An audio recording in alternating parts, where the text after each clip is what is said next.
26th, right? Good evening. Welcome to the April 26th Village Board public meeting. This meeting is called to order. We'll begin with the pledge. I pledge allegiance to the flag of the United States of America and to the republic for which it stands, one nation, under God, indivisible, with liberty and justice for all.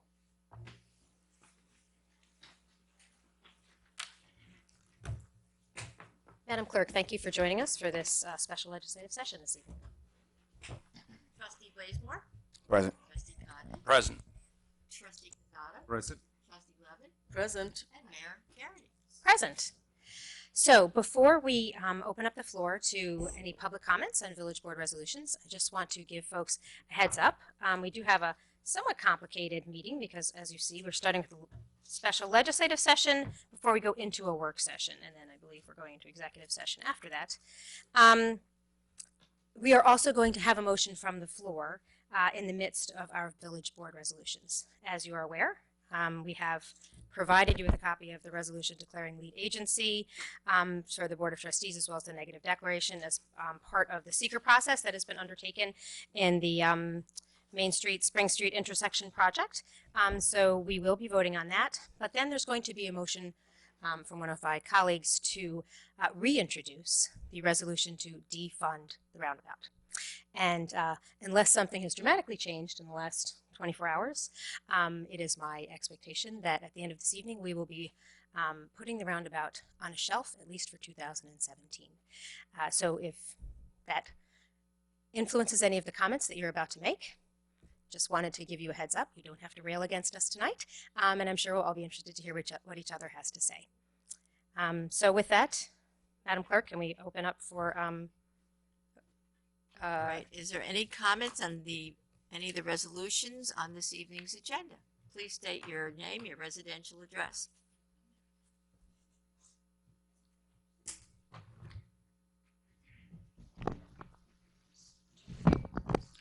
let me just clarify something before you get started, John.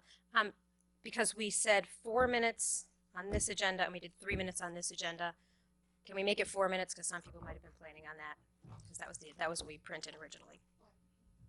There you go, John. I doubt whether I'll take 4 minutes tonight, but my name is John Van Steen. I'm at 78 South Highland Avenue. Needless to say, we had a prepared comment to make tonight, depending upon the actions of the village board. As you noticed at last week's meeting, we were very much in opposition and essentially brought the concept of filing an Article 78 against the village should they continue with going forth with the construction of the roundabout. My understanding is that with the actions that you have stated that you're going to take tonight, with the defunding of the Resolution Q of the February 1st meeting, this will defund the roundabout and will make it will make it and so the village will not be able to go forward with this construction at this time. We applaud your actions. We thank you very, very much for listening to the community in this matter. We thank you very much for essentially putting a little bit more faith, perhaps, in that committee of people that you are getting together to work this summer. And we hope that this is a resolution that will work best for all members of the community. Again, we applaud the board. Thank you.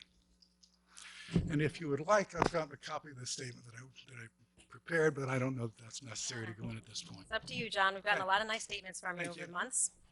Have a great, thank you. Is there anyone else who would like to address the board? Kaya Gam, 55 Walden Road. Hold on just 1 second. We're Oh, resetting the time. sorry.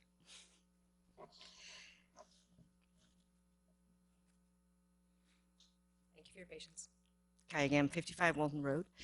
This is in reference to Resolution N, which I'm assuming that you also will be voting on tonight.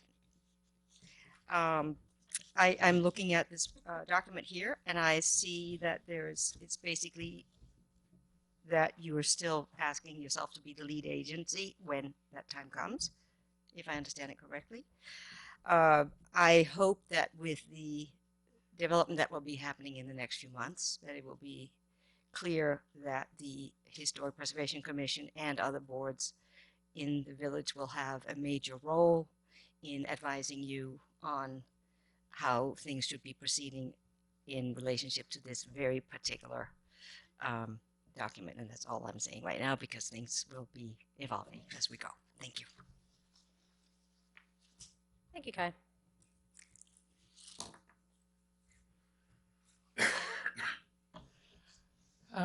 Good evening, Mayor and Board. It's Maureen Morgan, 10 Ellis Place. I took a kind of a different tack on this project. To start with, I just want to mention something that three of you were attended on Sunday afternoon. A most amazing celebration of the 240th anniversary of the New York State Constitution. Does that sound like a really gung-ho way to spend your afternoon? Well, friends, it was great. And to have the Mattatuck Fife and Drum Corps there was an incredibly special thing. They were formed before our American Revolution, and our Constitution was formed before the U.S. Constitution. Just a few things, trivia stuff. This project, after that Sunday, I really had to kind of walk around in this project, which I have been involved in projects before, lots bigger than this one. And I found it's very different when you walk around in a project. And this is what I found. We have a few fake facts in this deal, you guys ought to know. The fifth whereas. The circular road will be supplemented with a slightly raised color contrast apron that will support truck loading surrounding a landscape central island. In other words, this project doesn't fit this road right from the get-go, from day one, because the trucks won't fit. So they're going to drive over it. This is not a good way to start. Seventh whereas, the purpose of the roundabout is to improve safety by decreasing the number of vehicular conflicts. I'm not aware of those conflicts. Provide continuous flow, key word here, thereby reducing delays, and to improve the aesthetic of the intersection by using appropriate hardscaping, landscaping, and lighting. Continuous flow. How do you cross a road that isn't continuous flow? Just how do you do that? That's what traffic lights are for. Eighth whereas, the proposed action includes reconfiguration of Market Square and its associated parking lot, but which will result in a net increase of 8 off-street parking spaces. Park and 8 parking places. How would you weigh that? Be resolved. Oh, by the way, reconfiguration. What does that mean? It doesn't say that you're going to destroy the whole thing. It says reconfigure. These are words that are not really very straightforward, friends. They're not, and they shouldn't be used.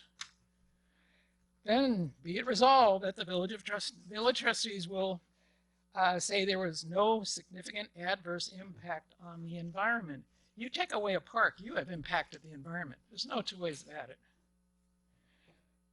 Just a few thoughts here. I definitely will get in. Woo, 31 seconds. I'll move. How this was turned. Improve safety by speeding up cars. That's not the way you improve safety. By putting the sidewalk butt up against the traffic circle.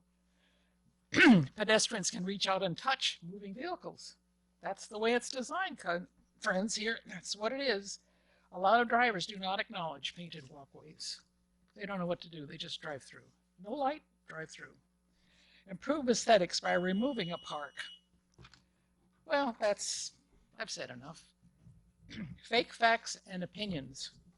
By the way, can I get one other thought in? I think we've heard Very plenty of short. thoughts, Maureen. This is rated as a B. The new project, it's already a B. The intersection we have is rated as a B according to DOT. Why are we messing around with it? Is there anyone else who's coming to address the board? Not seeing anyone, we'll go right into our resolutions. Whereas the intersection of Main Street, Spring Street, Central Avenue is currently a four-way traffic signal controlled intersection, single lane approaches are provided on the east side and westbound Main Street approaches and the Central Avenue southbound approach, and whereas the Spring Street northbound approach is furnished with one through left turn lane and one separate right turn lane, parking is permitted on each side of Main Street approaches, and where Central Avenue is intersected from the north by Brandon Street, which is in close proximity to the intersection, this approach is also traffic signal controlled. And whereas the Village of Ossining Village Board of Trustees is proposing a roundabout at this intersection, which will consist of a single lane for counterclockwise circulation. The four approaches will be flared to allow for placement of splitter islands with crosswalks, and whereas the circulation road will be supplemented with a slightly raised color contrast apron that will support truck loadings surrounding a landscape central island.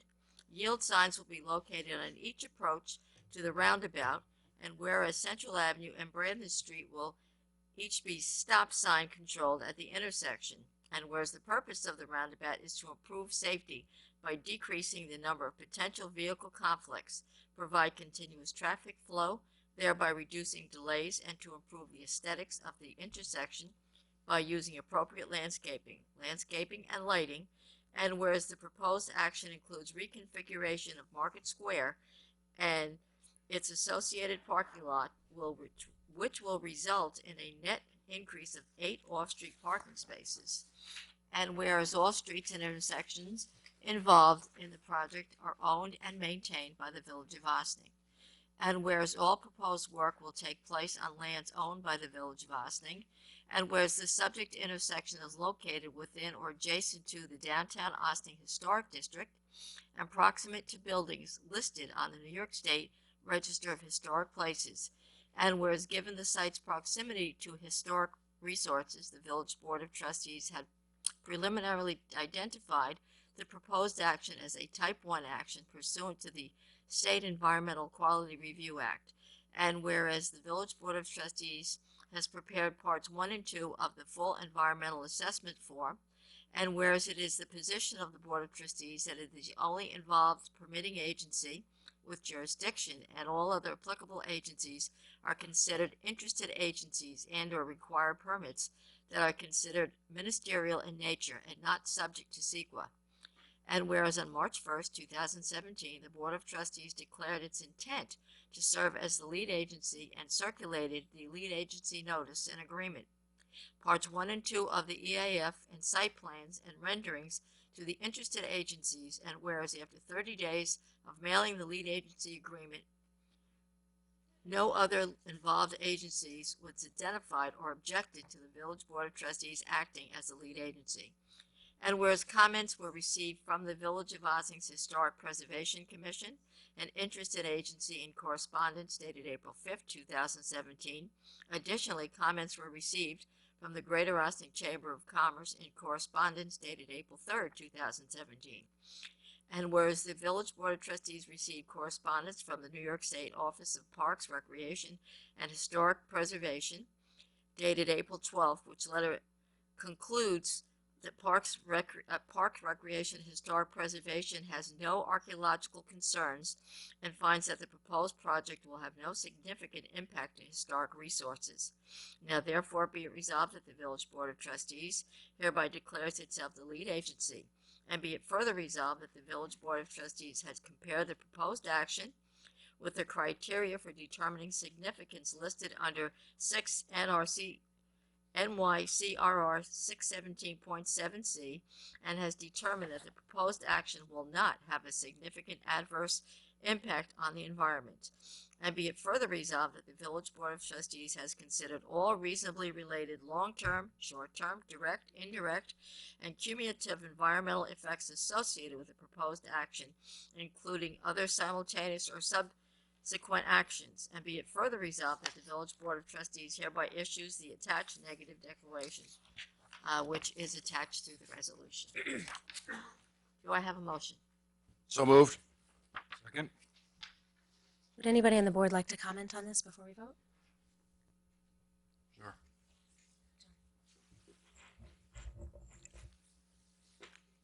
So our right as elected officials and as the Board of Trustees unequivocally gives us the right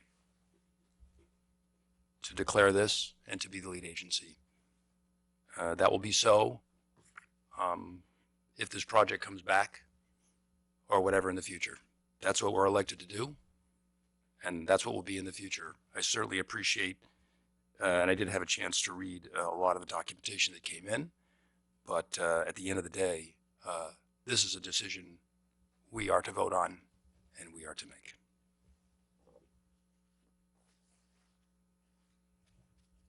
Thank you, John, and I agree with that. I think we do have consultants that we pay, that the village pays for, so they can do a lot of the work. We trust significantly in what their advice is to us, and seeing not any significant change to what it should this project to be. I'm comfortable being the lead agent and having this negative secret declaration on this project, which is not going to happen. I actually had a chance to reach out to the consultant. I did have some concerns about, I think it's point 4 and 8 about Market Square being a park or recreation and the impact and whether this project actually goes against the comprehensive plan with regards, because there's the infrastructure part, and then there's the infill development. After talking to the consultant and given the best information that he could give me as far as how much of the parcel the roundabout would take, and take up as far as the parcel of land, and after getting that information, I said, okay, I definitely agree that we're definitely the lead agency. And after talking to the consultant and looking at the information, and based on the information that Corporation Counsel gave me, I do feel comfortable actually being the lead agency, and I can actually further move on with this project as far as the negative declaration, seeing how the project is not going to happen. So I think now that with the next vote, now that we know the project's not going to happen, my premise has always been figure out what you're going to do with the parcels, and then we can have these conversations about roundabouts or traffic or signalizations. All right. You want to comment anything? No, I think a lot has been said. But thank you.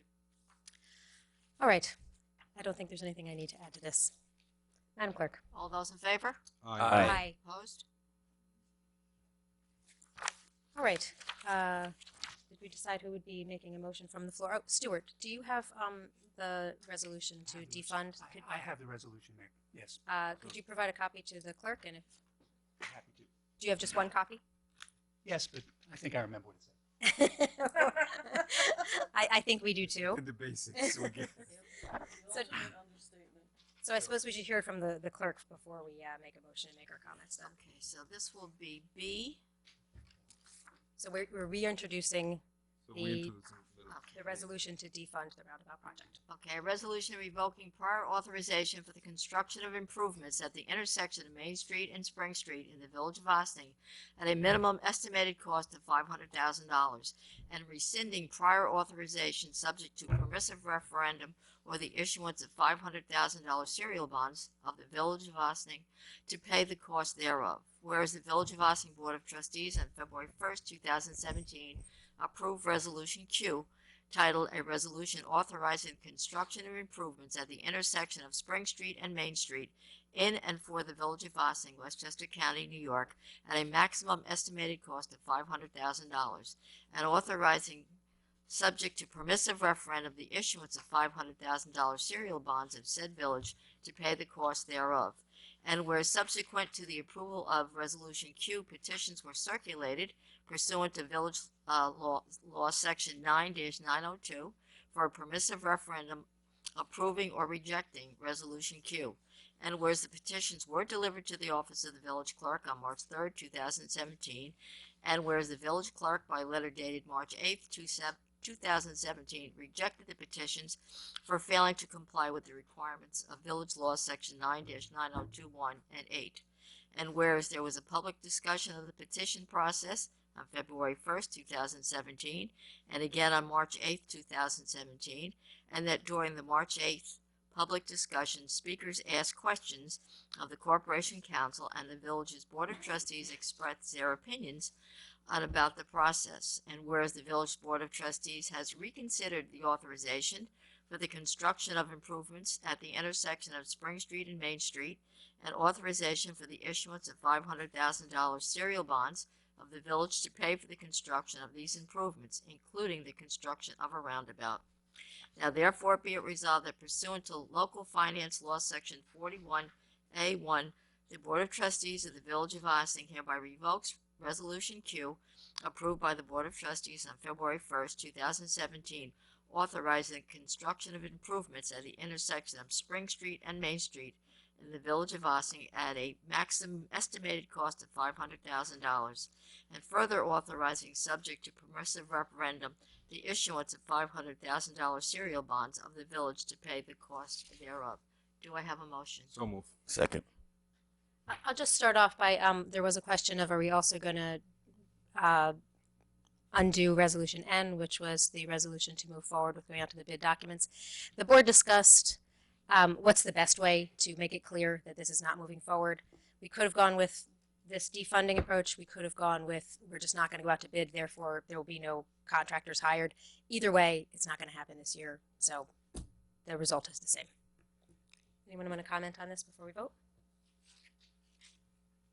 Sure. Sure. I think that I've probably gone back and forth on this personally and publicly many times in the last year and a half, 2 years. I was publicly criticized for, I think somebody was puzzled by the fact that I couldn't plant my flag. Well, that's what deciding is about.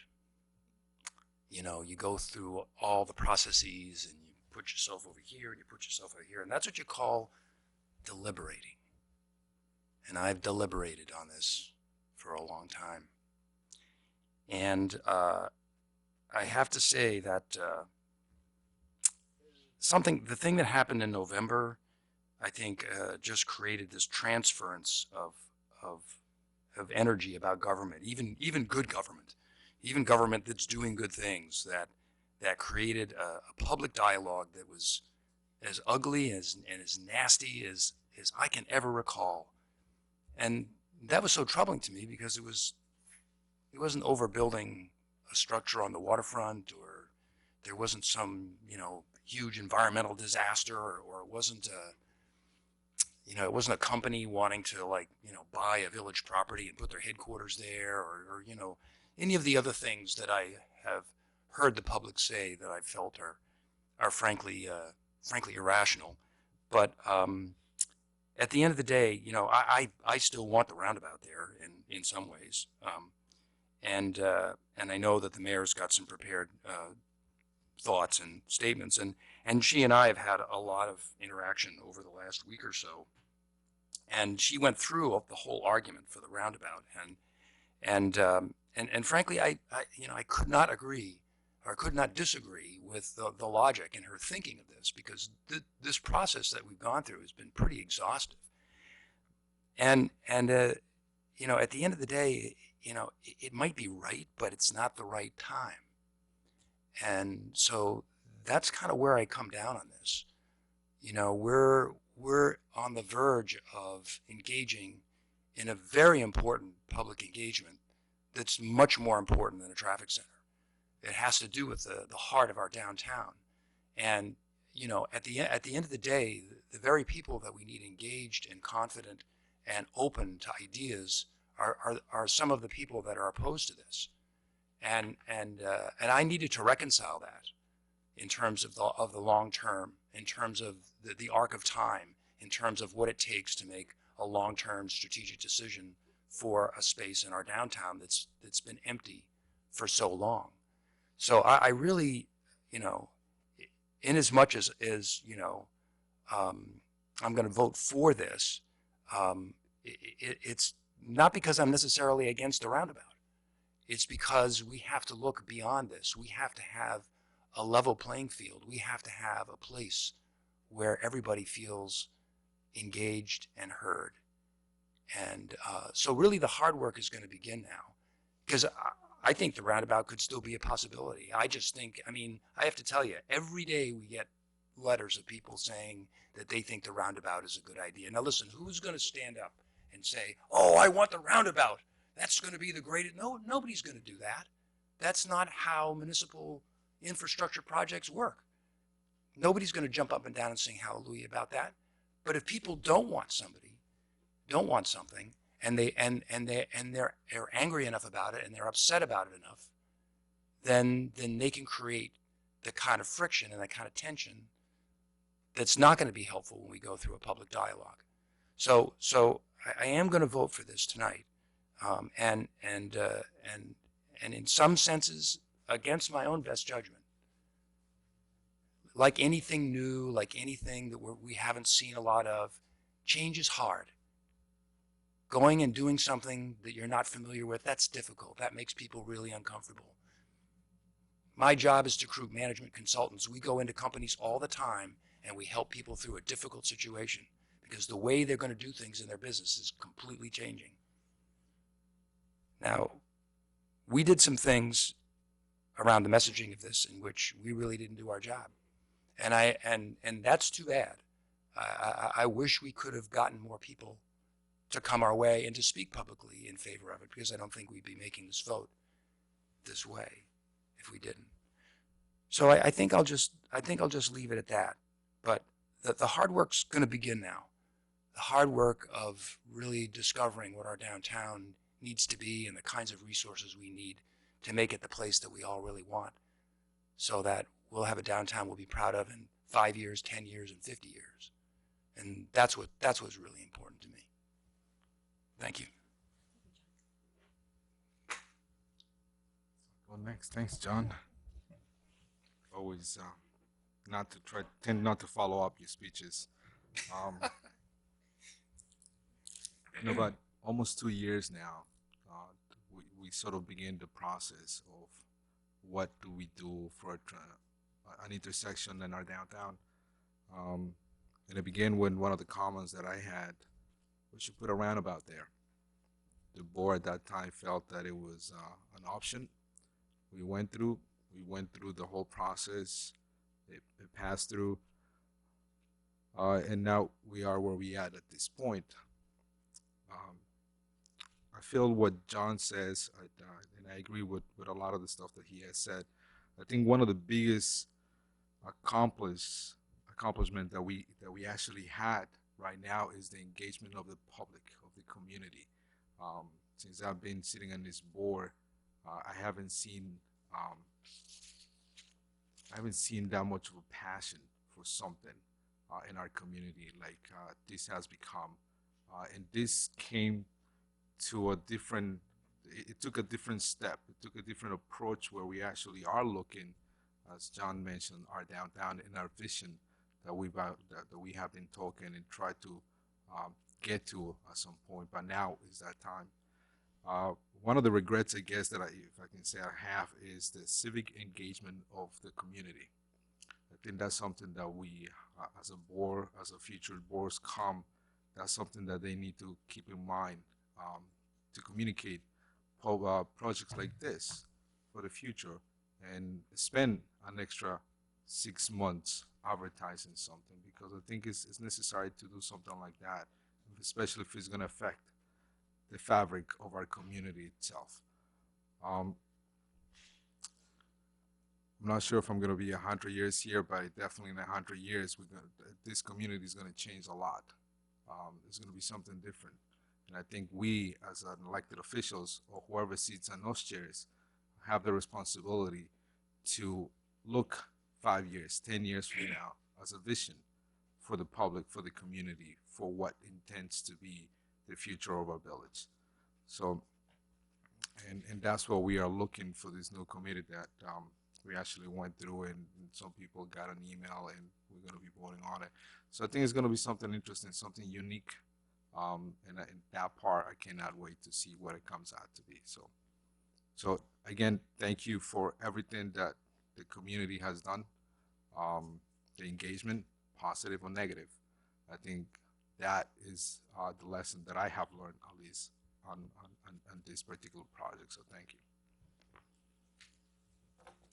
Rico or Quantel?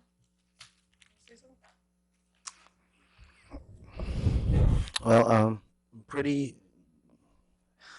As one who's never been further roundabout, and one who's always said that we should figure out what we're going to do with the parcels of property, and one who kind of was cynical about the downtown working group, I think this is the best approach because now people can come and meet in a room and know and really plan out what the downtown should look like. And I'm glad for the community members who have constantly remained engaged, because this is important. Downtown is important, and will I ever change my feelings about a roundabout or a traffic circle? I don't know, but I will say that it's just crucially important that you do when you have public land, you have public property, you have the potential to develop or not develop. It's serious. So I think this is the best move that we can do to let the public know that we are very genuine and serious about the ideas. Comment, Rita? You know,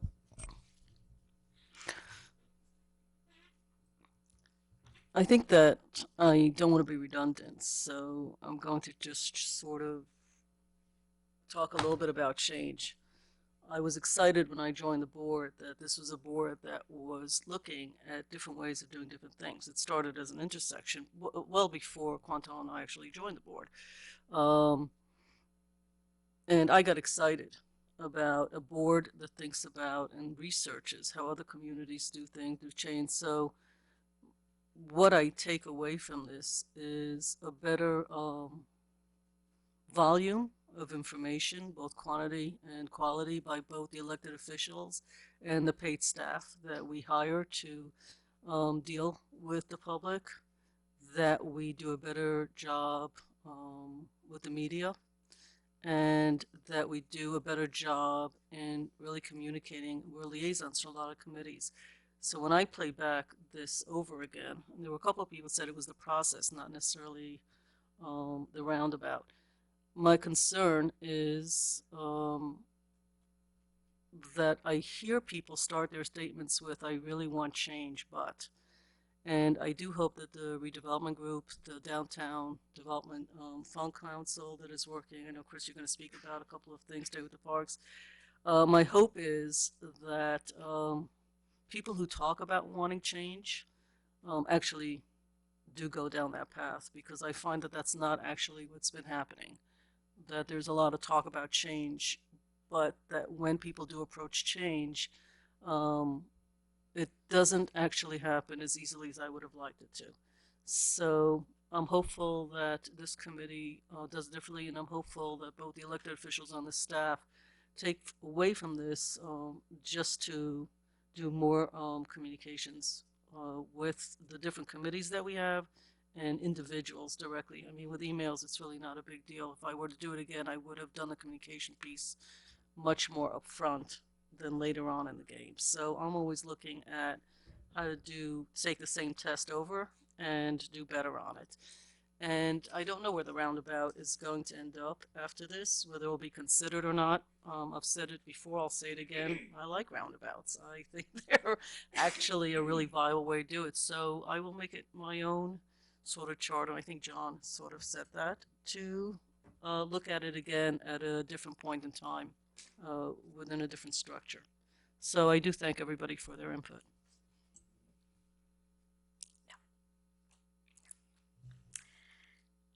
Well, the good news is that tonight may be the last time for a while that any of us has to say or hear the word roundabout. I think many of us in this room are suffering from a little roundabout fatigue. And more than ever, it is also clear that the community is united in wanting to grow our vibrant local economy. So tonight we're putting the roundabout on a shelf. And while this project is not something that my colleagues want to dedicate the time and resources to at the moment, we are going to renew this conversation at a later date. When we are faced with our responsibility to invest in upgrading deficient infrastructure, we must study our options and then choose the one that is the most beneficial for the community.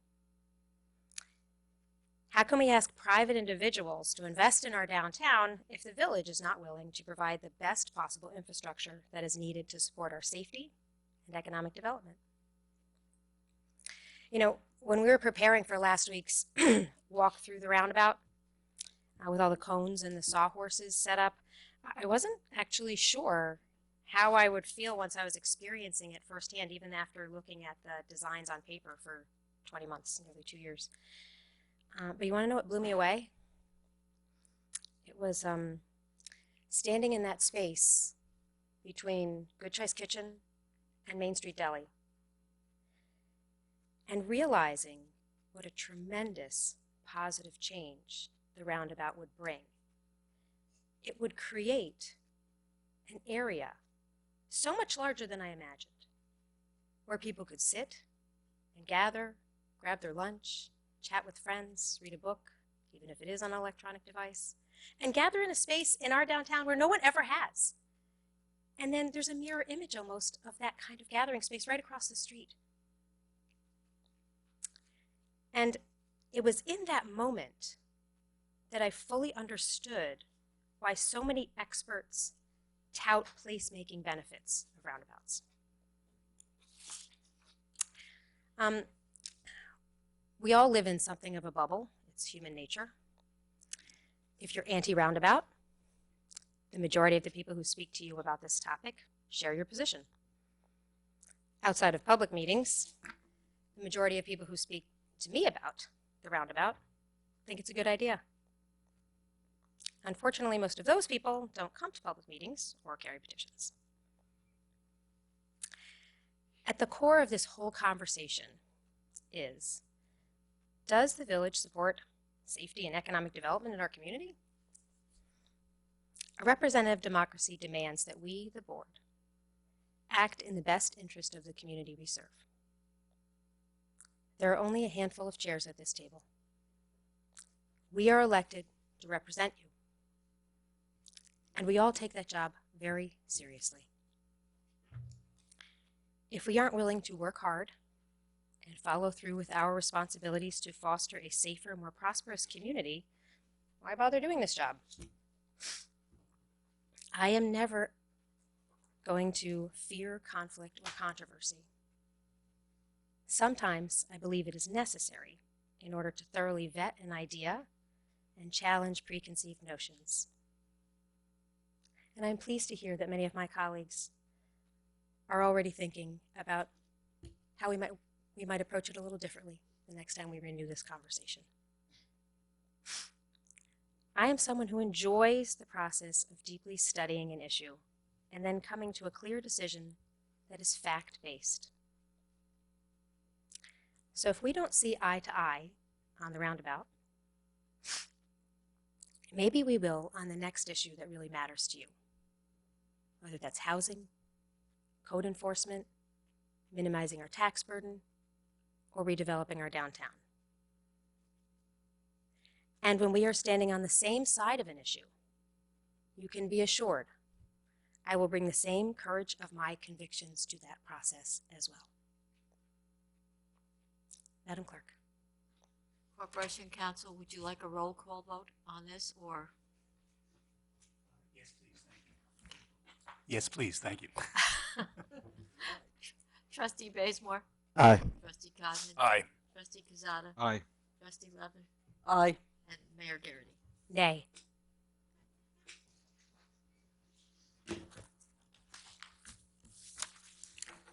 Alrighty. The clerk is going to be with us for one more resolution, and it's an exciting one.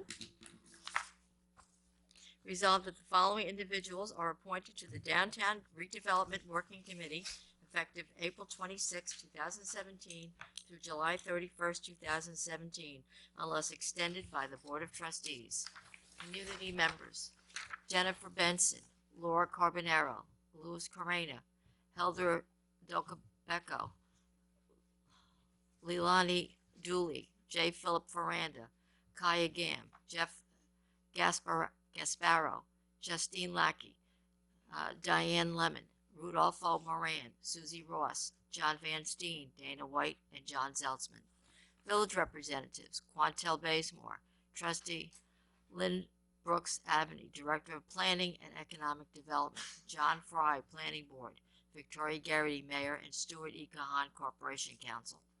It is further resolved that the members of the Downtown Redevelopment Working Committee will select among the members a chairman in such positions as the members deem necessary and adopt such rules of procedure to allow the Downtown Redevelopment Working Committee to conduct its business. And it is further resolved that the Downtown Redevelopment Working Committee, through its designees, shall report to the Board of Trustees on May 10th, May 24th, and June 26th at the board's regularly scheduled work sessions.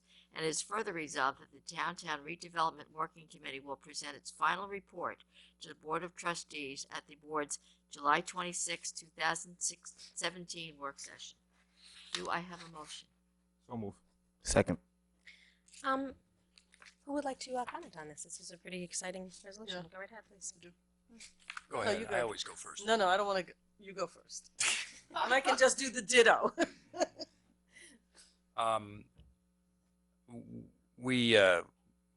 There were a lot of people who submitted their resumes, and this was a very, very difficult decision to decide, who were going to be the community members. And I guess to me that was that's just a great thing when people step up and say, "Hey, I want to be a part of this conversation. This is really important to me. I want to engage in this type of a public dialogue." And for those of you that were not selected, I hope we can count on you to maybe raise your hand for some of the other positions that we have within village government that will go well beyond the 90 days of the committee work that's going to be done here. In many respects, though, those long-term committee assignments have a huge impact on the village and with all the things that we do. So congratulations to those that were selected. Thank you to those that submitted their names, and hoping that we can get you to raise your hand. You may actually be hearing, some of you may actually be hearing from me, because there are some folks there that I would like to join some of the committees that I'm liaised to. So, thanks again for the engagement. I received some questions earlier today, so I'll take the opportunity just to answer at least one of them. The two trustees who are on the committee, I think it's fair to say that all five of us would have been happy to be on the committee, but only two can do it. So there was a question about how that was selected. Really, the five of us discussed, and two people were chosen. It's really just that straightforward. So wanted to just answer that comment, and I've gotten a couple of them today about that. So I'm just excited. The group of people is actually 32 applicants. We came down to about 16 people, I think, within the process, and it was, as John mentioned, it was a very hard going back and forth with some of the names, the qualifications of the people. One thing that I was interested in is I saw, at least on my end, I saw a lot of names that I didn't know, I wasn't aware, which is always good to see people that either moved to Austin, not, when I say not too long ago, 5, 4 years, 6 years, and people that have been here a long time as well. It's just to see an interesting mix. So I'm glad to see this group of people are actually going to be working together. It's going to be an interesting, and me personally, I can't wait to see the end result, because I think it's going to be something that it's going to be a good thing. for us, for the village of Los Angeles. So Yes. I think we have a dynamic group, and I'm definitely looking forward to the work that's going to be produced. Me and the mayor, we've had a lot of conversations about big picture. So, as the trustee who's going to be on this committee, I'm actually excited because I think it's important that we do talk about economic development, that we do talk about planning our downtown, that it does start at the center and work its way out. And I'm excited, I know I'm going to enjoy those Tuesdays meetings. I look forward to working with you, Mayor. Me too. Actually, people underestimate how much you and I enjoy talking about this subject, Quantel. They really do. I mean, since my first year as a trustee, Quantel and I have walked around downtown and talked about housing and talked about development and talked about these parcels in particular that are kind of at the heart of this. So I'm really pleased to be serving on this with you, as well as the other staff members, and particularly the 15 people who were selected from the community to be on it. And it really is. It was very heartening and exciting to see all the names that applied, and I still don't know who some of these people are who were selected because I didn't speak with all of them, and some of you are completely new names to me. I'd be surprised if there's anybody in Austin who knows everybody who was selected, never mind all the folks who applied. It was a really interesting mix of folks, and that speaks volumes about our community and the interest and dedication that people are willing to contribute to making our community that much more successful. So thank you to everybody who applied. I'll just clarify one more time, only because it was raised in one of the comments earlier. This committee has nothing to do with the roundabout. This committee has nothing to do with planning an intersection. This committee is big picture. What does our community want to develop in the downtown? That's it. And that's a big thing on its own. And I will also say for everyone in the community, you may have noticed that there are 3 dates that are already going to be on our calendar for work sessions. It's only a 90-day project. So the fact that this group is going to be presenting actually 4 times within 90 days, because the final one is at the end of July. So there's going to be a lot of opportunity for the public to be aware of what's going on, to submit interesting questions and concerns, and to react to this process as it's going along, as well as the entire board. Quantel and I are the ones who are going to be going to the meetings and representing the board there. But this is not happening behind closed doors. This is something we really want people to be engaged in, whether you're sitting in this committee or you're part of the community and you really care about what the committee is working on. So with that, Madam Clerk. All those in favor? Aye. Opposed? Okay, we are 25 minutes behind. May I now have a motion to adjourn to work session? So moved. Second. All in favor? Aye. Aye. Aye. With that, we move on to our work session and we say thank you very much, Madam Clerk. And as Mary Ann transitions out, I will transition to this side of the table and ask Interim Village Manager Paul Fraioli to take over.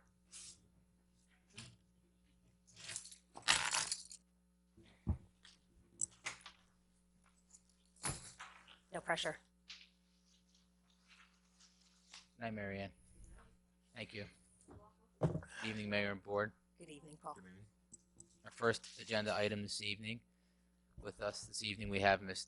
Ann Deely, representing the National Alliance for Mental Illness. She's here to discuss the NAMI Westchester Ribbon Campaign for you this evening. So I invite Ms. Deely to the microphone, please. That's Dr. Deely. All right. Sorry about that. She became Dr. Deely not That's so long ago. great. She's thank you for wearing a different hat. It's nice to see Thank you you. this evening. Dr. Deely, Yes. for anybody who doesn't know, is a principal at Brookside School Mhm. and an Ossining resident. Yes. Good evening, everybody. Good Happy to change the subject. So, as was mentioned, I'm here to discuss the ribbon campaign, the NAMI ribbon campaign. Oh, I'm sorry. I'm also here as a member of the Westchester chapter of NAMI, which is the National Alliance on Mental Illness, as a board member of the board of directors. Again, here to discuss the ribbon campaign as an opportunity to bring awareness to the importance of mental health, and conversely, the opportunity to stomp out stigma and lack of resources that prevents treatment, particularly in diverse communities like ours. The ribbon campaign also brings attention to the numerous NAMI supports, including the 20 peer groups it provides weekly for individuals recovering from a mental illness. Specifically, my introduction to NAMI was my participation in the Family to Family program that supports family members of individuals recovering from a mental illness. In addition to support groups for individuals recovering from a mental illness and family members, that I'm also a lead presenter, and parents and teachers as partners. We go to Westchester schools and partner with both teachers, parents, and students who recovered from a mental illness, and speak to high school students about and teachers about their experiences in school. Also, the In Our Own Voice presentation provides opportunities for again, people recovering from a mental illness to share their experience. Our probably most important program currently is the Ending the Silence program, which again features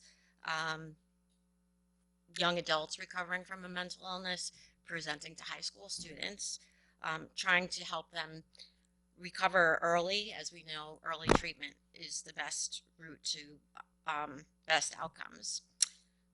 So that May brings opportunity to bring attention to Mental Health Awareness Month. Each year we sort of put these ribbons around.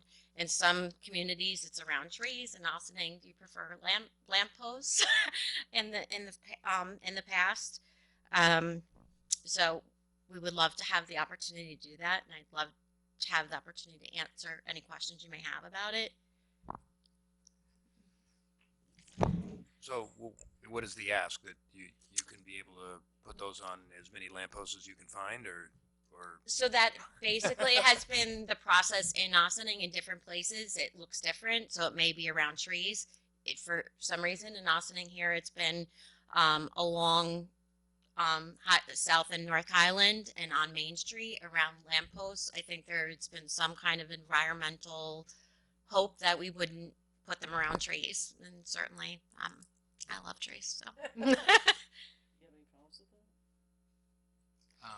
I've never expressed that. I'm not sure if there was another issue that you might have dealt with, but I thought the lamppost. Jamie seems to have a comment. It was regarding downtown to not put them on the trees where you put the lights. Oh, for this recent request, but last year was still a post, so wasn't it? I don't have Before any. the lights. It's color on been that. posts in Ossining for his life, so I've put them up oftentimes by myself, so I know that they go on the lampposts. Do they Traditionally, still- I don't know why. I've never come to find out why. I've just been the Well, this year the trees, tire. the trees would be discouraged this year because of the. But that's just in the downtown, but you put it in other places like up and down 9 and Crown Avenue and stuff too, no? So essentially it's gone Main Street, Highland, and I think last year when we had the Interact Club help us, that it did actually go up Croton Avenue as well. How long does it stay up for? So I heard that there was a period requested by the village from May 7th to the 26th. Usually it stays up in other communities throughout the month of May, but there was a reason here that Who requested? I don't recall having this conversation last year, but I don't. It didn't come to us. Maybe it should have. Okay. So That's what I have. is it your request that it go for those 2 weeks, or is that normally what happens So- to this program? so it usually in other communities lasts through the month of May. There was, for some reason, when it came through our executive didn't director, give she us said there was a request from the village that they went up on the 7th and down. It came down on the 26th for a particular, to avoid some other conflict. Okay. I don't have any more details about that. But Everybody in the room is like. So do we have any objection to the 1st or the 31st? Is there something else that's coming up? We've got the superintendent of Parks and Rec. He says nothing he knows about. The police Head of maybe? DPW, police Anything? chief. Any reason we can't have ribbons on trees and or lampposts from the 1st to the 31st of May? No, they're not on fire. Okay, would Nobody you, here actually Yep. knows why. John? Did you Well, have I would just say that, I'd be happy to see them go up on the 1st of May, but I'd also be very happy to see them go away, by the 1st of June. That, I'm sorry? Memorial Day. that's, I do believe, it was for about the parade, perhaps.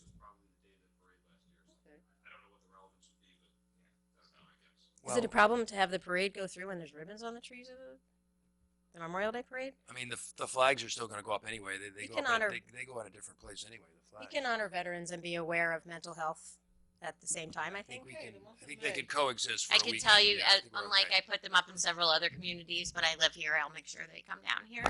Yeah, get it. that would be my ask, is that if Absolutely. that they just be taken I'll down be at sure the of it appropriate time. myself. So And Dr. Dealey, I'd be happy to help. So No, let me know if you're thank looking you. for volunteers. Thank you. Thank you. And I see a fellow walker here, but I actually will be the captain of Team Ossining for our NAMI walks that takes place Saturday, May 20th at Playland. So if anybody would be interested in joining my team, I'll leave some envelopes here.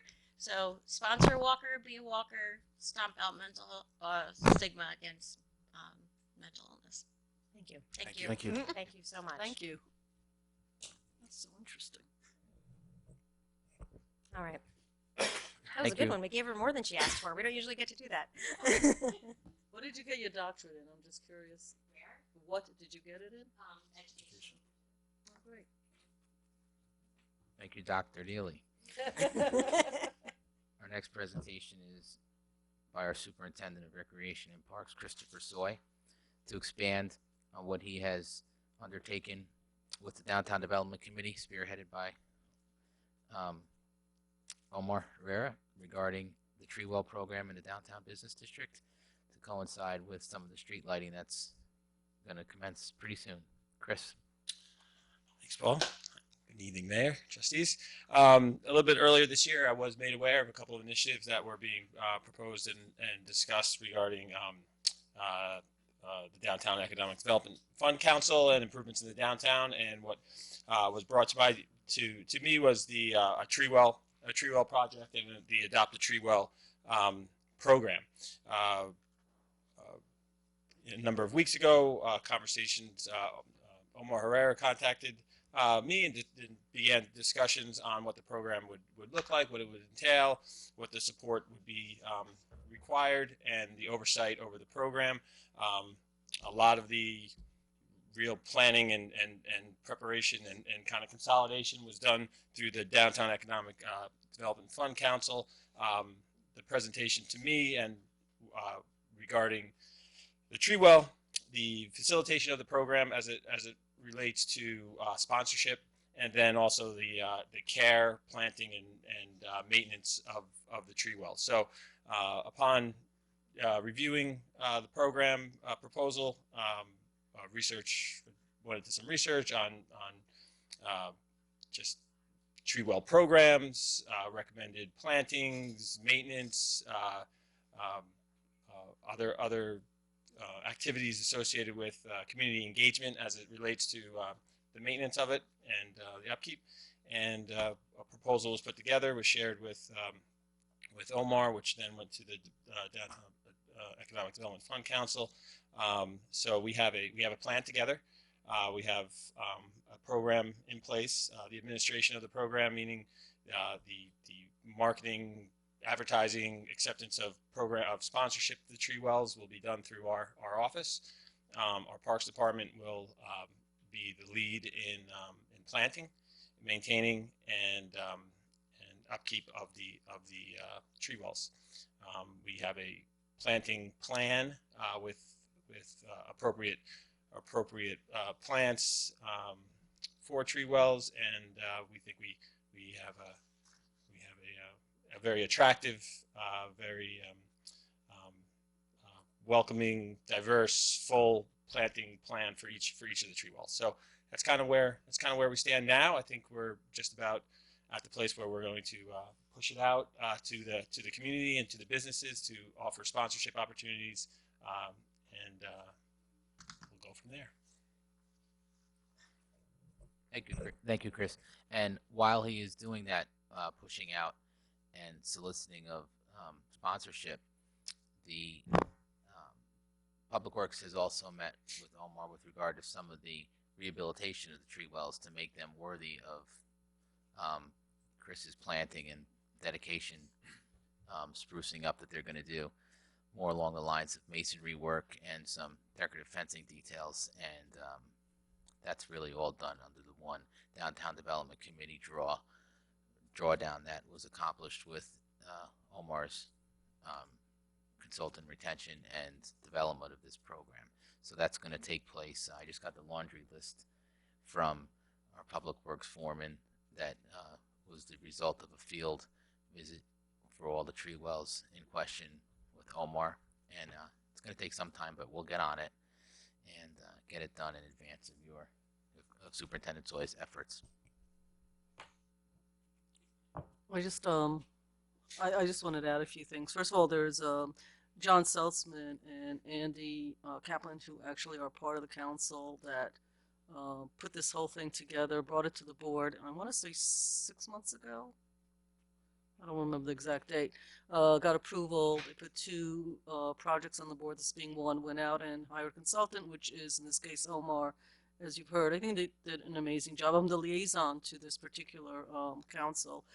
They weren't able to be here tonight, so wrote me an email to just say that how grateful they are. The village and has done just a great job stepping up and providing the support, taking over a lot of the responsibility, which was a part of discussion for the long term, especially given the people in the room. I learned a long time when I go to sales that when you have the microphone, you might as well make the pitch. So we have one sponsor for the first well. For $249, you get to be a founding sponsor for 2 years. My husband and I are doing that. I'm looking to the back of the room and other parts of this room. All the people sitting, we would love to sell out the 45 wells, really to help beautify the downtown. The lights is a project, the wells, you get your name out there. It's great for the community. We have a whole list that Omar and the council members put together. There are 2 more projects actually that will come after this to continue to work on the downtown. LED lighting, which I know, Paul, you're a big fan of, and it's been amazingly helpful from an energy point. So pretty exciting, you know.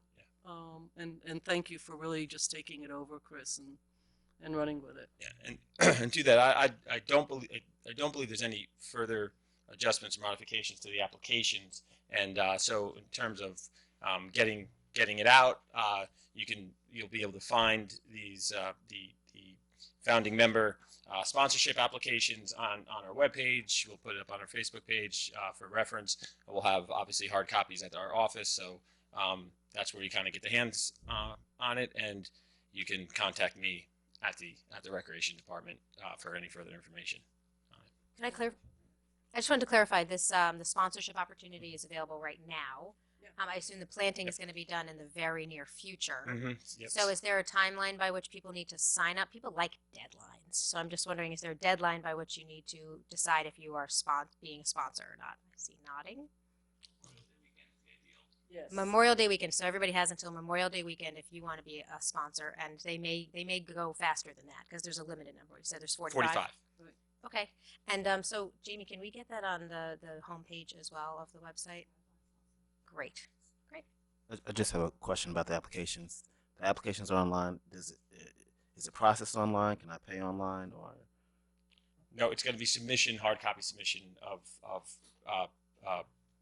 form and payment to the recreation office. You can mail it in, you can drop it off, but Okay. we don't have an online process Do right you, now. do you take credit cards at the recreation or? This is This is just pure check. check. Yep. Okay. Yep. Money order. Gotcha. Yep. Cash. Do you get to choose which tree well? Do you get to choose which tree well you want, or how does that work?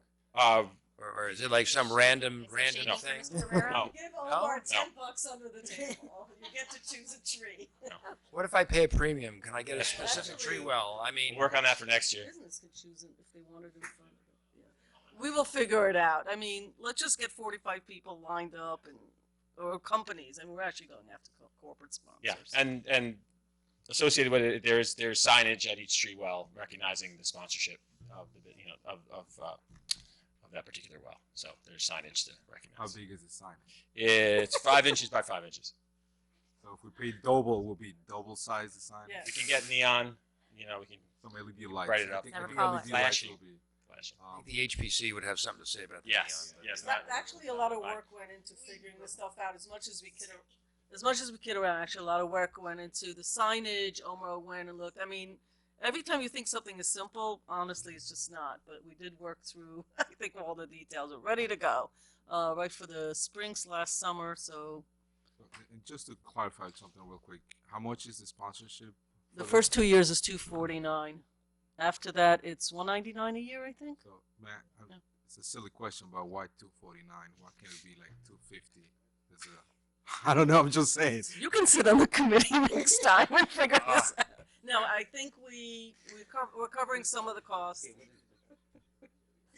All right. What difference does it make? $249.99. Right, I don't know. $245. What difference does It make? sounds great. $1 I'm very excited for all of the projects to get underway. The downtown look is great. looking terrific, and I'm happy to be able to enhance it even Thank further. Thank you so much. Thanks for everybody on the committee and our consultant, and obviously Chris and Paul for making it happen. Thanks. Thank you.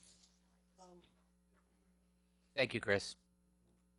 Our next agenda item is a discussion on a special event planned by the Galata House. With us this evening, we have Mr. Matthew Galata representing the Galata House. He's here to talk about an event which I believe had its first year last year at Nelson Park. He's here to discuss about doing that event again, and we're going to go over some of the logistics associated with the same. Mr. Galata. Good evening, Madam Mayor, Board of Trustees. My name is Matthew Galata. I'm the president and founder of Galata House, a local nonprofit here in Westchester County. We're all volunteers and no one receives any payment or salaries. I'm pretty excited to come here tonight. It's actually it's our second year this June, our second year anniversary.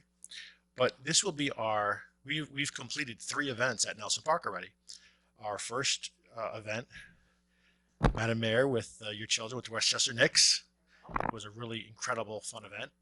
And then we did it on a Friday night or a Thursday night, which had like 400 and something residents show up on a Thursday night. Last year, we did it again. And this is all through the first year we partnered with the Recreation Department just to get our feet wet to understand how a big event like this would go. And it worked out well. So the village of Ossining stepped back and let us take care of it last year. And it worked out well. I'm sure the chief could attest there was no complaints. Even no noise complaints either. So I'm coming again this evening, to ask for July 29th. It's Galata House Family Fun Day. We're going to start with our second annual duck race, which we did last year at Dale Avenue Park from 10 to 12. And then we have the setup committee ready to go at Nelson from 12 to 8. One thing I like about with Galata House is we have so many volunteers is that a lot of the items and activities are free. So it's by donation. We have donation buckets. So if they have it, they can put it in. If they don't, no problem. We encourage a lot of seniors to come, and we have some group homes that come in the area because we give tickets and or a wristband, and they can use the activities or eat the food for free. So it's a great way for the community to come together. Early this afternoon, I did get a hold of Lieutenant Diamo. I hope I'm not saying his name correctly, so I apologize. But I gave him the GIF because Pete is away, and he's on board. He's looking forward to doing some stuff. But there'll be further discussion later on. I did talk to the chief, and he wasn't aware of it. But last year he said talk to Pete, and that's what I did last year. So I talked to, went over it with Mr. Chris Soy, of course, just for logistics, what we're asking for: garbage pails, liners, make sure the bathroom's open, and that's basically it. I submitted my insurance like I did last year to cover everything that the village board asks. And we're looking forward to a nice fun event with other nonprofits and other community members. So if there's any questions, I would like to answer them tonight.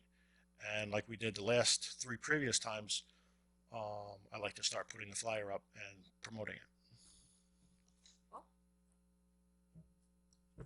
Thank you, Mr. Galata. One thing I would like to memorialize, because we went over this last year when we were discussing the use of Nelson Park, and as you explained, and I do remember how Rec did take a step back as far as the operation of that particular day, but there's still some paperwork that's necessary to have the event, and it's all really going to be based on the specifics of your vendors and or your entertainment that you bring in. And in discussing last year's effort with the clerk's office, there was a request when you came in last year to get a lot of that paperwork and any permits that it might have been necessary to perform the same, i.e. the fingerprint of certain vendors for the petting zoo, I believe that they had there, and some of the licensure necessary for some of the food vendors and the like, and some of the jumpy castles and things like that. And by the account of the clerk's office, that was done on the day of and the morning of the event, which doesn't really go well as far as doing the proper background checks associated with the same. So we'd ask that you review the details of who your vendors are going to be at the event as soon as you know them. Review that with the police department for any necessary background checks that they perform for the clerk's office. And we ask that you do that as soon as you know who the vendor is, so we're not forced to prevent that vendor from enjoying and supporting your cause for the next event. Yeah, absolutely. Last year was a little different. The process was, the village was going under a new process about vendors. I actually went and got my fingerprint, and I had the year-long pass, so that was easy for me. A lot of the vendors who work for the village, who went for the village fair, had their permits, but they weren't. They had to come and get their fingerprint again. So it was a little hassle there. So a lot of vendors unfortunately couldn't attend. But this year it's simple. It's basically local people and people that the village already knows. So whatever the requirements are, if they want to go through the process of getting their fingerprint to be a vendor, that's what they have to do. And if not, then they won't. There was the pony and the horse, which they did it 2 years in a row. They always do it. There was no issues with that. And I take care of the jumping castle, so there's no issues with that. So we have some local nonprofits that come and put their booth up with some games and arts and crafts. Rotary came one year, did arts and crafts. So it's just I don't see that being an issue, and I'll work with you, Paul, like I did the last year. And really, I go to Chris with all my. He's really my point person to put me in the right direction, so I'm not wasting time going back and forth. But one thing I want to proudly say, we're doing it a lot earlier this year. It was only like 3 or 4 weeks last year, so I'm learning. After our 4th event, we have 3 months. So, like I said, everything really is in. The checks in, the certificate of insurances are in. It's just the vendors. It's kind of like hard to tell right now all of them because I'm trying to get them. We have 3 months till the event, but I will be working with Ms. Roberts if she's still the point person there, and that's that. She is, and again, on behalf of her office, I'm relaying that as soon as you know the vendors, there's no need to wait. If they know they're going to attend the event, you can send them in and process the necessary paperwork, because last year's was troubling, and I believe there might have been some discretion used in allowing people that were not properly vetted to maintain presence there to support your cause, but that won't be the case this year. Oh, that's fine. I wasn't aware of any of that. We all had badges. Actually, the police department brought them down to the event for the vendors, which was nice. We won't continue to discuss the logistics of last year here. We're just trying to outline the appropriate logistics for Mr. Galata and any other event of this nature. Thank you. Did anybody else have questions before? So we're good to go? I know that you said you spoke to Lieutenant Damiano today, and he's really great at helping with events, so I'm sure that he can help guide you. But it sounds like things are still kind of unfolding and being communicated. So I would just make sure that all the ducks are in a row before you start promoting things. I just want to make sure that the police have gotten all the information they need, and everybody's on the same page. Yeah, if there's anything that's not clear, please let me know now, because nothing's changing. Well, you spoke to Lieutenant Damiano, but the chief hasn't yet, and he hasn't coordinated with Paul yet. So all of our departments need to coordinate with each other. Okay. And so as long as they do, I mean, philosophically, I'm absolutely supportive. I think it's a great event, and I'm glad that you're able to do it again. And I think that's a great thing to be happening in Nelson Park. Oh, So thanks. thanks for bringing it. So thank you very much for giving me the opportunity to talk tonight. So what I would like, if it's possible, I'd like to put at least, because basically my event is, the Galata House event is there's no surprises right now. So I like to at least put save the date, and then the logistics of a vendor, like we always do, we bring it to Marianne and she gets the permit for the vendor, but the vendor's not going to make the event. The event is Galata House having an event. I hear what you're saying. It's just that I'm also hearing that the department heads haven't all been able to coordinate information. So typically the way it goes is, we look to rec, DPW, management, and police for them to coordinate, and then it comes to the board so that we know that all the departments have figured out all the logistics, and then we approve it. I know this has happened before. I know our staff is perfectly capable of coordinating everything they need to. I'm comfortable saying go forth. The department heads will make sure that everything's in a row and give you the okay. Does that make sense, Paul? So that I don't think Mr. Galata needs to come back to us. You'll just confirm for us that everything was able to be coordinated by the department heads. Does that sound good? Yes. Okay. Okay. Thank you. Paul. Thank you very much. All right. Thanks. Thanks, Matt.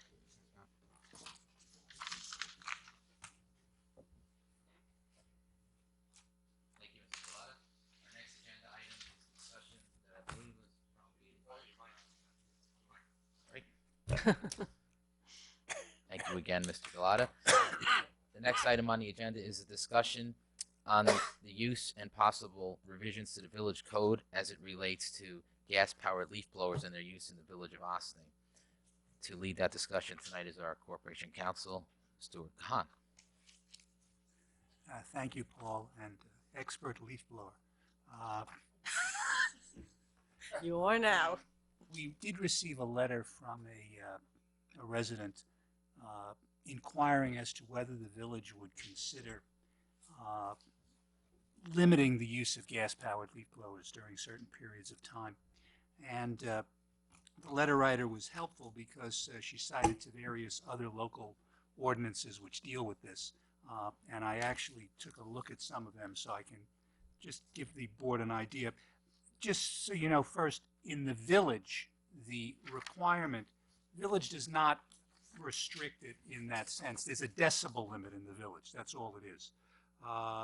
Basically, leaf blowers can be used essentially at any time as long as the noise levels do not exceed 45 decibels. That's basically the village's rule.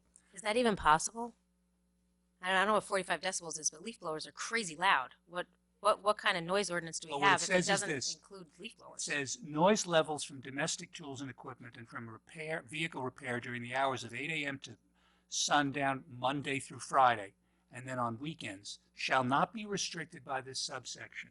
At all other times, noise levels shall not exceed 45 decibels. So if you're between 8 a.m. and sundown, you can basically be as loud as you want to be. Before that, you can only be at 45. They don't restrict it, but I'll give you a couple of examples. Ardsley requires a permit for the use of gas-powered leaf blowers, and they have, however, also in Ardsley, between May 15 and September 30, you cannot operate the leaf blower on a particular piece of property more than 30 minutes. And it can't be before 10 a.m. or after 5 p.m. Again, the time is important here, May 15th to September 30, because you'll notice in most of the other municipalities, they're going to actually have an absolute ban during those 3 months. Mamaroneck, which has a whole section on domestic tools and power equipment, which is fascinating, has a,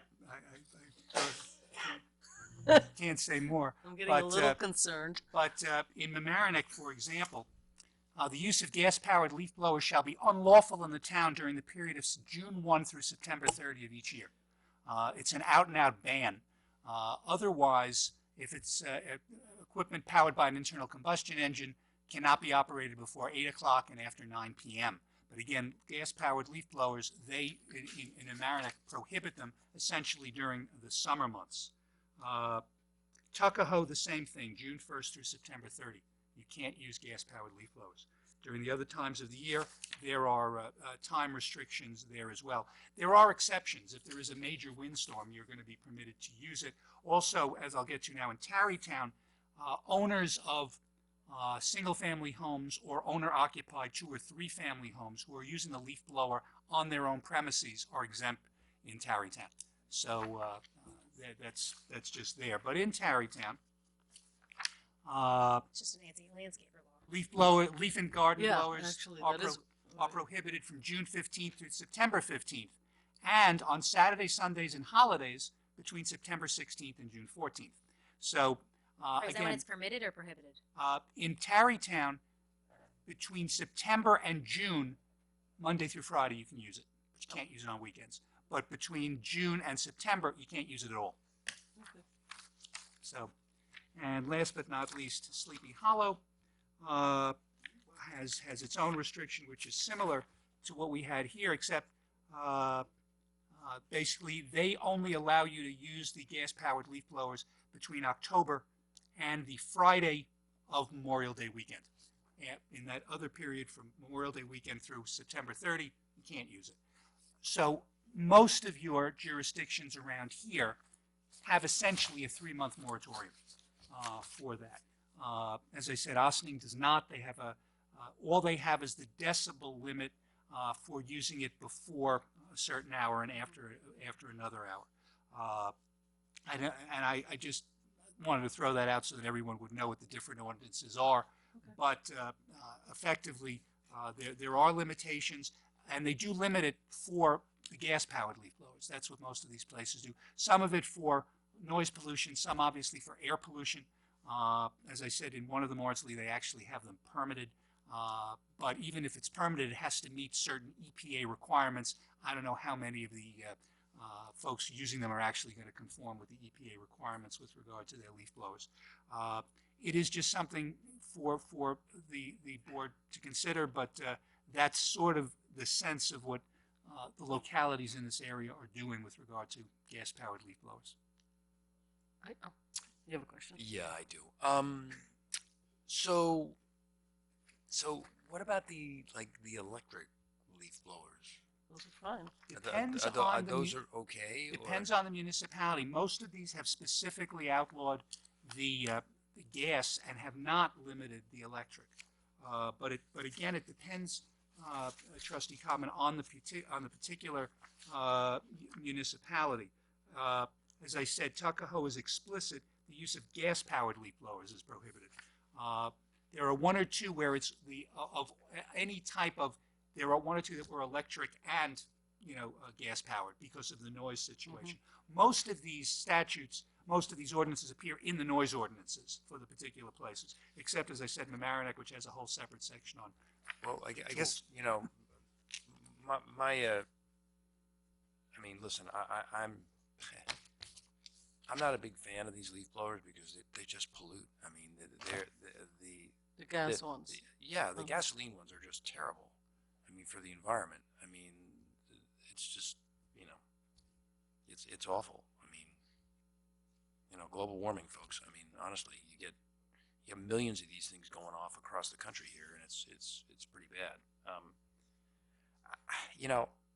I can't say I would, I'd be unhappy that I didn't hear a leaf blower during the summer, but that being said, I also know that there's a lot of people that depend on those machines and their livelihoods and everything else that go along with it. So the decibel level thing just doesn't really work because nobody's there with a tester to see, if the decibel level is at a certain, I mean, I don't know. I don't even know if the police department has a device. Do we do? We have a device? Okay. Of course. The chief is nodding. Okay. Well, I don't know how many of those devices we have or what. Just 1 apparently. So, enforcement. Village isn't that big. So You can drive around. yeah. Well, we have 26,000 people live here. So, how many of them They don't could all be? complain at exactly the same time. I can tell you, Trustee Codman, when the noise from the Briarcliff Manor, previously Maison Lafitte, got too loud, Yeah. my That's wife right. never hesitated to make a call, and on the occasion that the police had to come, they came with the decibel meter, would stand on my deck and see if the sound was coming over there. And then what happens? What's the fine? What's the fee? Well, what well, I can tell you what would often happen in that case is they would be listening on a police radio and they would suddenly shut the sound down. Okay, so how do we enforce this? I don't even know how to. Well, yeah, that's some the- of these that's have the other thing. some of Yeah, these have it's fines here, enforcement. but I'll let We happen to have Chief Sylvester here with us this evening, who can tell us about the enforcement. end of this. I had no idea It's this 9 o'clock topic and I was come gonna here get for so entertainment. exciting. Look, we take the decibel meter out from time to time, but most of what we do is really sort of mediating neighbor issues. The Briarcliff Manor was a very, very specific problem. They had issues with a lot of neighbors, and that was that was from before us with the county, before them with the town, and that had gone on for years. So they're a little bit separate. Generally, what we do when we go somewhere, most people don't complain, like on the borderline of the ordinances. They call at 6 a.m.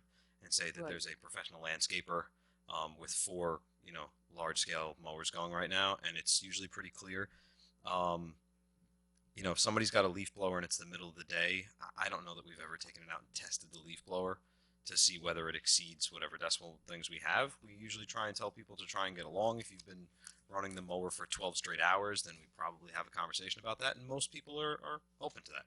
So I don't know how many tickets we've written for it. It's usually more of a mediation thing between neighbors, and that's kind of Right, how it but works. if we are considering changing from, which is what this conversation is leading to, from gas to electric, then it's very obvious. It's not even a sound thing. You're either using electric or you're not using electric. So a neighbor calls, what do you do to these? I mean, I don't know how, we always talk about it's nice to do policy, but how do you enforce it and who does that? Well, you're right. And in fact, in one of these ordinances, they specifically say that this does extend to, the lawn care businesses, because I think they wanted to, because those would be most of the people who would use it. But I suspect in that particular municipality, they wanted it made clear that this was not just, aimed in that particular direction.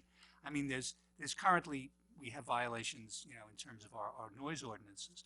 But if someone obviously were to violate using a gas blower at a particular time, we'd have to check to see exactly what kind of violation, they could be written up, they could get a summons. You could issue an appearance ticket. Most times with noise type stuff, we usually give a visit first with a warning and or a little mediation. If we have to come back, that's usually when you get the ticket. So I'd like to introduce just one argument, and I did follow up with MJ Wilson, who's been one of the activists with the Love 'em and Leave 'em program, which is a program that's really big in Bedford and Irvington. It came out a few years ago, and it particularly is popular in communities where there are large yards, which the Village of Ossining is different than those communities, is the kind of properties that we tend to have. And frankly, we have landscapers that do work in the village, but it's not the same percentage of properties in the Village of Ossining that have landscapers coming as in a lot of these other municipalities where there's large properties, lots of leaves, big yards.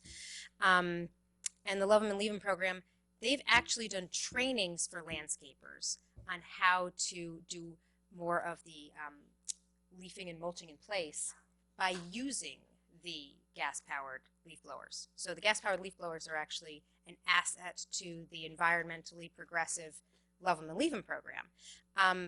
That said, I don't know that there's a lot of leaf mulching in place happening in July. So maybe there is. I don't even know what the blowers are being used for in July. It's I don't easier to do clean much up. for my yard. Yeah. Generally to blow grass clippings. Yes, the clippings so that they're not killing your lawn, so they're blowing them into the corner. Well, or something. ironically, the grass clippings on your lawn are actually helpful. No, not if there's too many of them. They kill. It depends on the lawn, so they move them to the side. Depends and on then your you mulch it mower, up. and Yeah. I recently bought a high-speed mower and blower, so I'm sort of reading up on this. Electric? It was not, so this is my first yeah. time. Are in you? this I one. mean, do people still put grass clippings out on? Yes. Really? Oh, come on, people. There's a better way.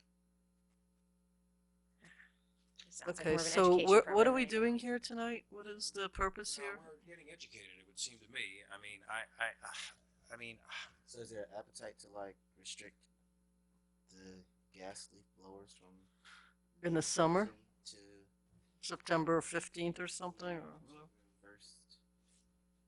Is there appetite?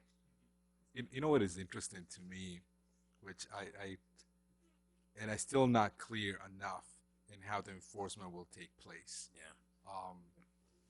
We can pass a law all we want, but if it's not enforcement, so it's useless. So that's one. then people get angry.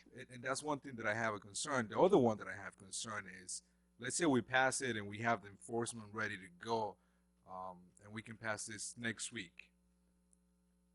part of what I have learned in regards to a different topic that we touched early today, it was the engagement of the people. We do have a lot of landscapers around Austin, so communication to me is a key. Communication and how do we educate them? Be like, look, this is what we're thinking that we're gonna be doing, and this is gonna affect you if you do work in the village of Austin. So you need to be prepared to do this. I don't want to just roll out a law and send our police department or our building department to go there and be like, now you have an appearance ticket. Where was the education portion to them? Because some of them, I bet you, they're not even going to watch our video. They're not going to see the YouTube channel, and they're not going to look at our minutes. No, That's the concern that I have with a lot of them. I hear what you're saying, but I'm looking at this list, and I'd be interested to talk to the officials in, let's say, Sleepy Hollow, Tarrytown. Those have somewhat similar kind of property stuff and density. Because these landscapers work in a lot of different municipalities. They have to know that these laws exist in some places, and if we become one of those places, they just need to know, right? Yeah. Correct. Mayor, I think not in every ordinance, but one of the threads, the common threads in most, was the quality of life impact. It really transcends whether you mulch or recycle or whatever it is. I think, speaking from personal experience, and I think speaking from what a residential neighborhood should have to experience, the restrictions should be placed on the hours of operation and the weekends. Because I think when most people are home, even midday, they expect in the summer months or the fall months that there's going to be yard work possibly going on. Because if you do retain a landscaper, most people I know try to retain them Monday through Thursday, right? Towards the end of the week, so the yard looks nicer for the weekend. But if you open your yard open to be maintained on a Saturday, Sunday, that's a little discouraging to your neighbors, because if they're out having a barbecue and your yard is getting worked on, I think that's what a lot of these ordinances are trying to get away from. And I think that's really the underlying reason behind any of the legislation that's been altered in any of the communities, is that when you're out to enjoy your yard, you don't want your neighbor working on his. So I think that might be at least a jumping off point to restrict it from early morning so you don't wake people up, late afternoon so you don't disrupt barbecues or people eating dinner, and then weekends anytime. And that suggestion would have minimal detrimental impact on the landscapers because they could continue as usual They can Monday still to Friday conduct during their typical business. They hours. just have to. A lot of them do their I know, on conduct the business on weekends. Saturday, not on Sunday actually, mostly because they can't get labor. But Saturday is actually a But big day if you're thinking about. You said as a employment. homeowner, you sort of, in some municipalities, you're exempt. Tarrytown for- has Tarry- that exemption.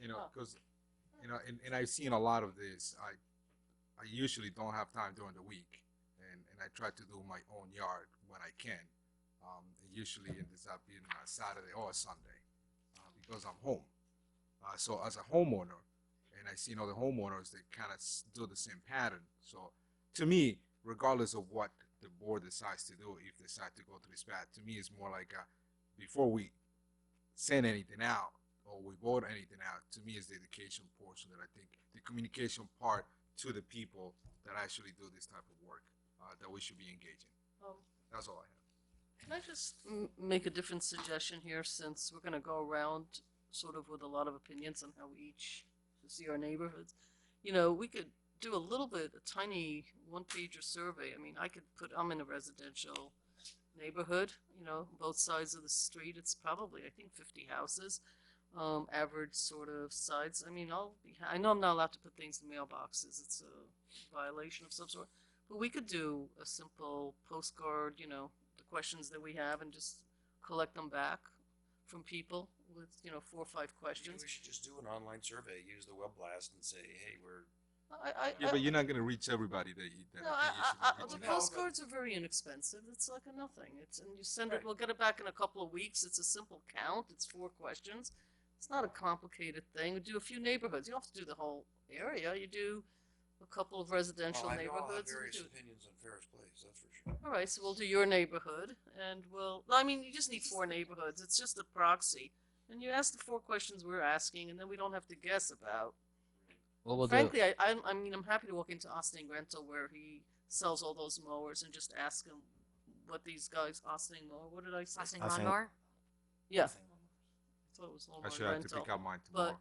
and just ask them. I mean, they deal with all these guys. I mean, this is like a small community. We ask them questions. I'm not an expert in this stuff, and we'll have some answers. And there's the environmental, and then there's the hours. When's the next time that we have some sort of water bill going out or some other bill? And perhaps we can put return slips, say, and kind of put out a straw man. We're considering banning leaf blowers on weekends, except by the property owner, and during the week prior to 8 a.m. and after 5 p.m. or whatever. A good idea, but we've done that in the past for stuff that's not standalone, just to get a message out that can wait. Water bills are not sent to everybody all at one time. They're sent to different areas quarterly, depending on your billing cycle.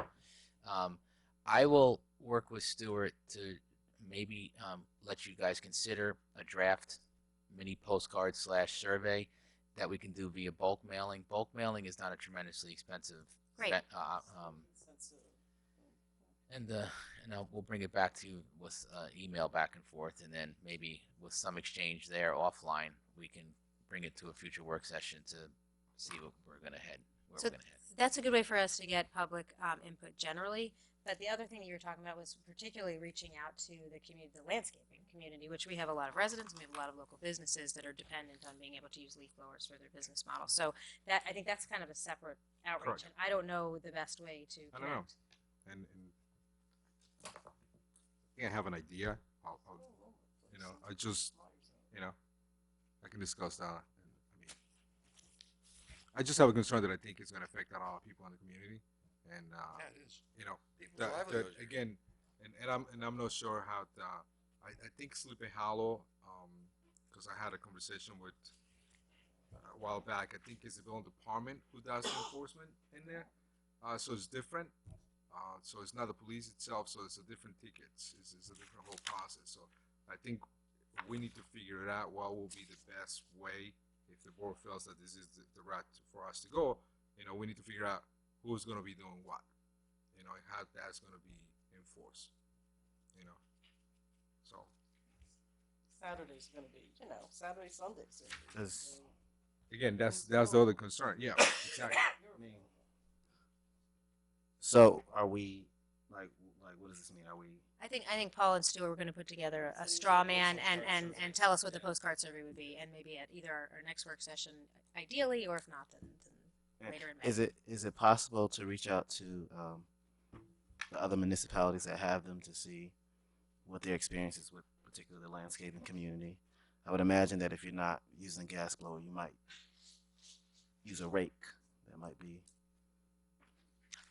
Rakes don't make that's not It's the not issue. it's not as fast. Not everybody has the same physical ability or the same amount of time to be able to rake. Speaking as somebody who does not have a leaf blower or have any desire to see leaf blowers on my own property, but I have 2 widows living in my neighborhood who, that's why they use landscapers are older. I mean, they're not. Yeah, but I'm just imagining that the people who are doing the landscaping have the ability to rake. yeah, but then they could only do half as many houses, and they would make Not half if as they're much planning money. to make a living. But anyway, I'm not a landscaper, but they clearly Okay. use it because it's beneficial to their business model. Okay, so we'll follow up. We'll collect the thoughts from this meeting, and we can open up an email exchange, and we'll vet everything that way and bring it back to a future work session. Yeah. Thank you. Interesting, and thank you to we do get these letters few every year, and this issue has gotten a lot of traction in other communities in the area, and so we've actually been reached out to by other town supervisors to take a look at it. So thanks to my You mentioned an organization, though, right? the Love 'em and Leave 'em. So organization. are they coming here to do a session, or is that a request they had, or we reached out No, to I them? reached out to them because I Oh. was aware that they felt that the leaf blowers are actually beneficial, because we typically think of them as just being environmentally Oh, that's detrimental, so but they're actually interesting. an helpful tool Oh. in the Love 'em and Leave 'em program. So, nothing's black and white. Everything's I got know. three sides. So, Okay. we're going to welcome Okay. Sylvester. Yep. Our next agenda item is a presentation by Chief Sylvester with regard to police practices and the immigrant community. Chief. Okay. I didn't realize it would be just me with the Well, no, it's right. presentation. I I thought think this was you've more been of a. doing this with Stuart, right? Yeah, I think this is more of a board presentation. We were here to sort of answer questions and speak on it, but we'll be as helpful as possible. No, I'll stand. That's fine. Thank you for bringing that. Well, I'll fill folks in a little bit.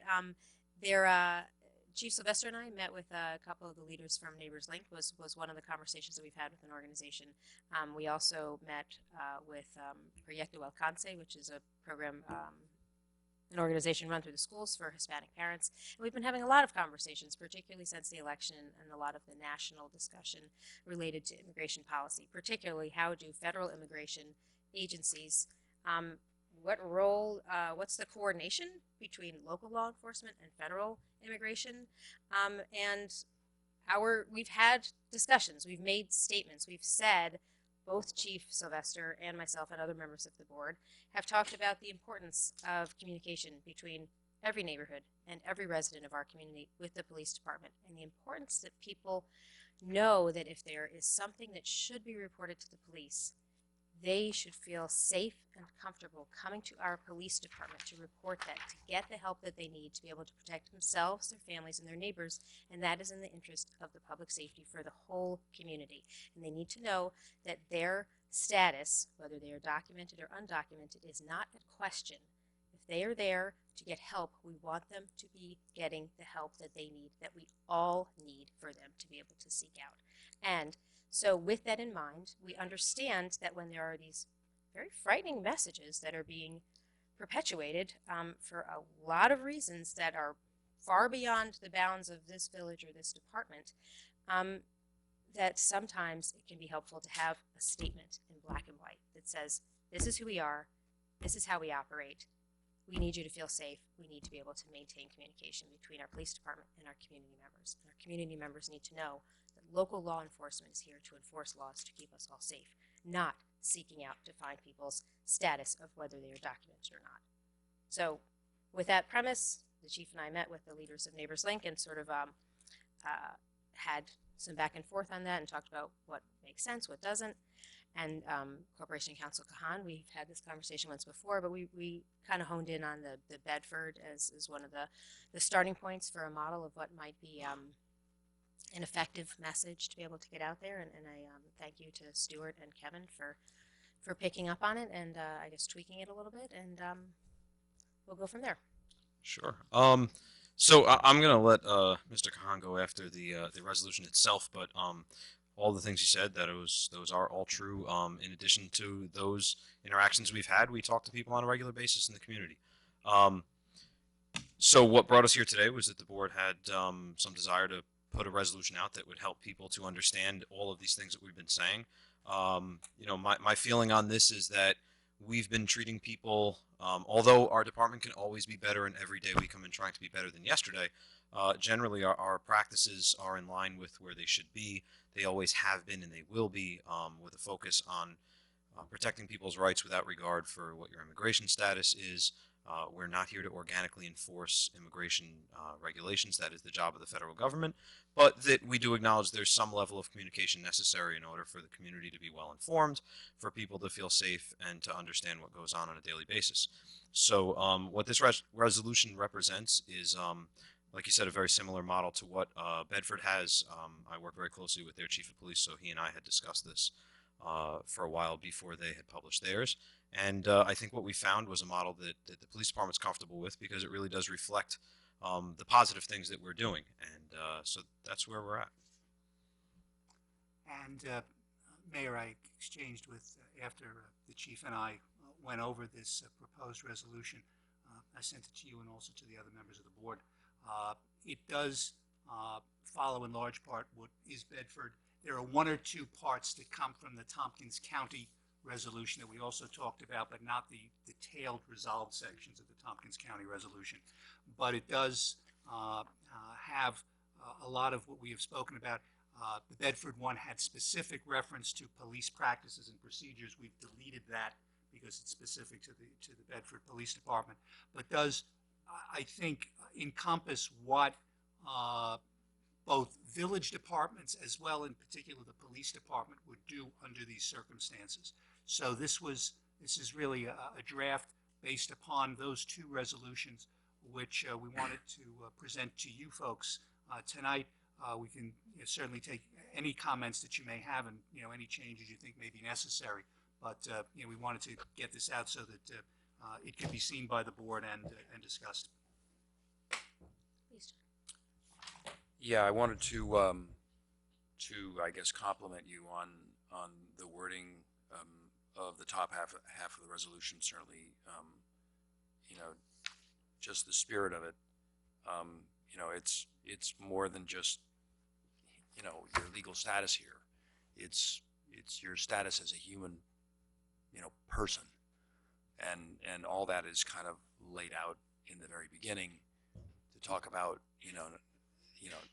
not just your status as whether you're legally illegal, whatever that is.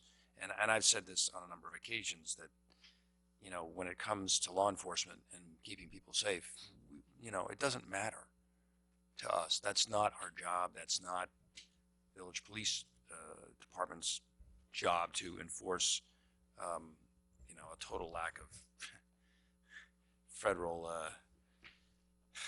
federal understanding of this stuff. I mean, immigration has just been something they haven't been willing to touch for as long as I can remember. But the other thing that I feel really good about is looking at number 4, where you talk about not just the police, but anybody that's employed by the village, needs to recognize that somebody's status doesn't really matter when it comes to what needs to happen in the village, and I think that those are all very important statements. So I on the face of it, unless others have comments, I'm in support of the resolution as drafted. So. Guess I'll go second. Thanks, John, again. Chief, Person Council, I want to thank you. It's actually, when I read it early today, I didn't have any comments, and I still don't. I think something that, as I mentioned before, is something that we have stated in the past. It's something that I'm proud of to say that our police department has been doing that for decades itself. So it's just another way for us to reinforce that statement that we have made before. So I'm okay with this. Hi, Chief. So I did have a chance to look at the resolution earlier today. I kind of feel like it's a good resolution, but I would like to clearly define like your role within immigration. Like that to me is not as clear defined. Like you only acknowledge judicial warrants. Mm-hmm. Like that kind of language is important, not only for our immigrant population, but there are a lot of people who are concerned about what role does the local law enforcement play with ICE, or what is the relationship? Sure. And so I know that the Tompkins resolution wasn't the best fit, but I do think that this resolution could be tweaked to clearly define the role. Sure. And what we discussed in the last time meeting when I came, and what you and I had even discussed offline, full disclosure, was that my feeling on the resolution is that it should formulate a policy for the village and how different departments should operate. And within those departments, there may be a way that maybe the Section 8 office or the clerk's office may be interacting with people that you'd be giving orders in here for how the police department operates that wouldn't be relevant to them. And that those things should belong in police procedures. So I think things like how we would interact with ICE depending on what type of document they brought here is something that has to be from my office down to the patrol officers. Obviously, with the board sitting as a board of police commissioners, it's not a direct wall between us, but that there's an importance that procedure is ordinarily set by the chief of police. And I have strong feelings that if the board has to come down and say that your procedures are wrong, that means I'm not doing my job. So we can certainly discuss what the procedures of the police department are, and I'm glad to share everything that we do. We're fairly open about these things. Our role as far as immigration goes, or what it has always been, if an agency were to come here, we've always encouraged them to check in with our desk officer or to call us ahead of time to let us know they'll be here. Oftentimes it's early in the morning, so it's those early hours things are sometimes not the best time for operations to go down for us as far as staffing levels. But we always encourage them to touch base with us because, as we've told people in countless public meetings now, we feel like we're the best agency in the area. We know our community the best, And I'm confident that every single officer that puts on this uniform, we're just going to treat people fairly and with respect. So our reason for that I was openly against anything that would say that we won't cooperate at all with federal authorities is that I don't think that's a safe way to go. For instance, if you were to have officers come here from another agency and operate on our streets, they may or may not wear a uniform that's easily identifiable. They may or may not be familiar with our streets. They may or may not end up at the right location. They may or may not end up in grabbing the right person. When you put a local officer who knows people and people know who they are and they can expect a certain level of professionalism and respect, I think that's really going to set the tone for how the interaction goes. So I'm not necessarily speaking to your interaction or what you would do going forward. I'm actually talking about. This is what we've always done. So that's what I'm saying. Like, I'm not seeing what you've always done or in the resolution. Right, and so my statement to that was that those would be procedural items. So if you create resolutions that start dictating police procedure, now we have a conflict with how that goes with the department manual. So we have a 400-page book that tells us how to deal with just about every scenario, and that's where those things would be contained. And I'd be glad to share that with you. But that was my statement to the Tompkins County resolution, which gave very specific instructions on what to do and how to do it. I'm not against setting clear guidelines for how the police officers operate. I just believe that those procedural items, policy should come from the board and procedure should come from the chief. Understandable. I'm just, all I'm saying is highlight what you already do. See, because it wouldn't be, the resolution wouldn't dictate what you already do. What I'm saying is there's a lot of people in this community who want to understand exactly what the police does. And that's why, and for that reason, we've been not only meeting with CVH and meeting with Neighbors Link and going to Park School to meet with the parents groups and how many other things we have coming up, and 3 or 4 coffee with the cops coming up, and all of our secret stuff we've got over the summer are all opportunities for us to go out. Every single Friday I go sit at First Village Coffee for 40 minutes and talk to people in there. I walk up and down Main Street. Everywhere I go I have this conversation. I think it's important. With all due respect to the resolution, I don't think this is your best opportunity to communicate with our residents. I think that for them to understand how the police department really operates, oftentimes they need to have face-to-face conversation. They need to hear for themselves, because people reading that may not even understand what that means in and of itself. So I have no problem with going and standing in front of a room full of people and saying, here's how we do business. We've done it before. We'll continue to do it. We have nothing to hide. But my feeling is that listing out police procedure in a resolution, I think it sends the wrong message to the police department. I think it says that I can't be trusted because the board has to tell me what to do. And we have an opportunity to say something here that this is the board's policy on this.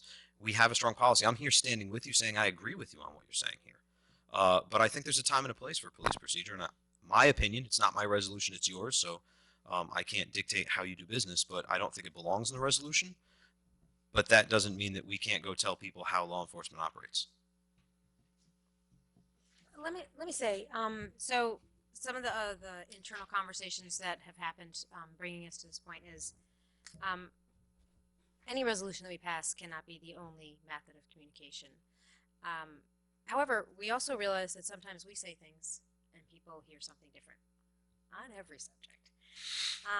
Particularly with this one, I think it was a pretty interesting conversation that the chief and I had with Luisa Granda and Carola Bracco, and really went into depth for them to hear more about our police department's philosophy and approach and commitment to communication, and also to hear what messages they are hearing from community members and seeing if they match up. Are people hearing what we are trying to express? And sometimes they are, and sometimes they're hearing something different. And so part of, some of the language that's in here is specific language. Like, I think the fourth whereas, I think, was that specifically lifted from the... I'm not looking at, so I don't know which one the fourth one was, but... that was, whereas federal law does not require local law enforcement or other local service providers to inquire into an individual's immigration status. No, that wasn't the one. Whereas checking on the immigration status of residents is not a local responsibility, it is only carried out in compliance with state and federal law. I think one of those was that... It came from Tompkins. Oh, okay. because one of them is similar from the county executive, but from a few years what you back. just read actually was the county one.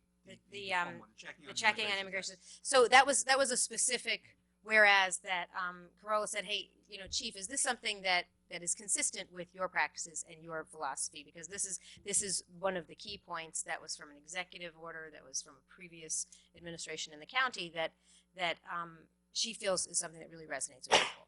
So one of the things that came out of the conversation that we had with Corolla was for them, everybody to get to know each other a little better, but then also for us, what I said to her, you know, this is who our police department is. This is who they've always been.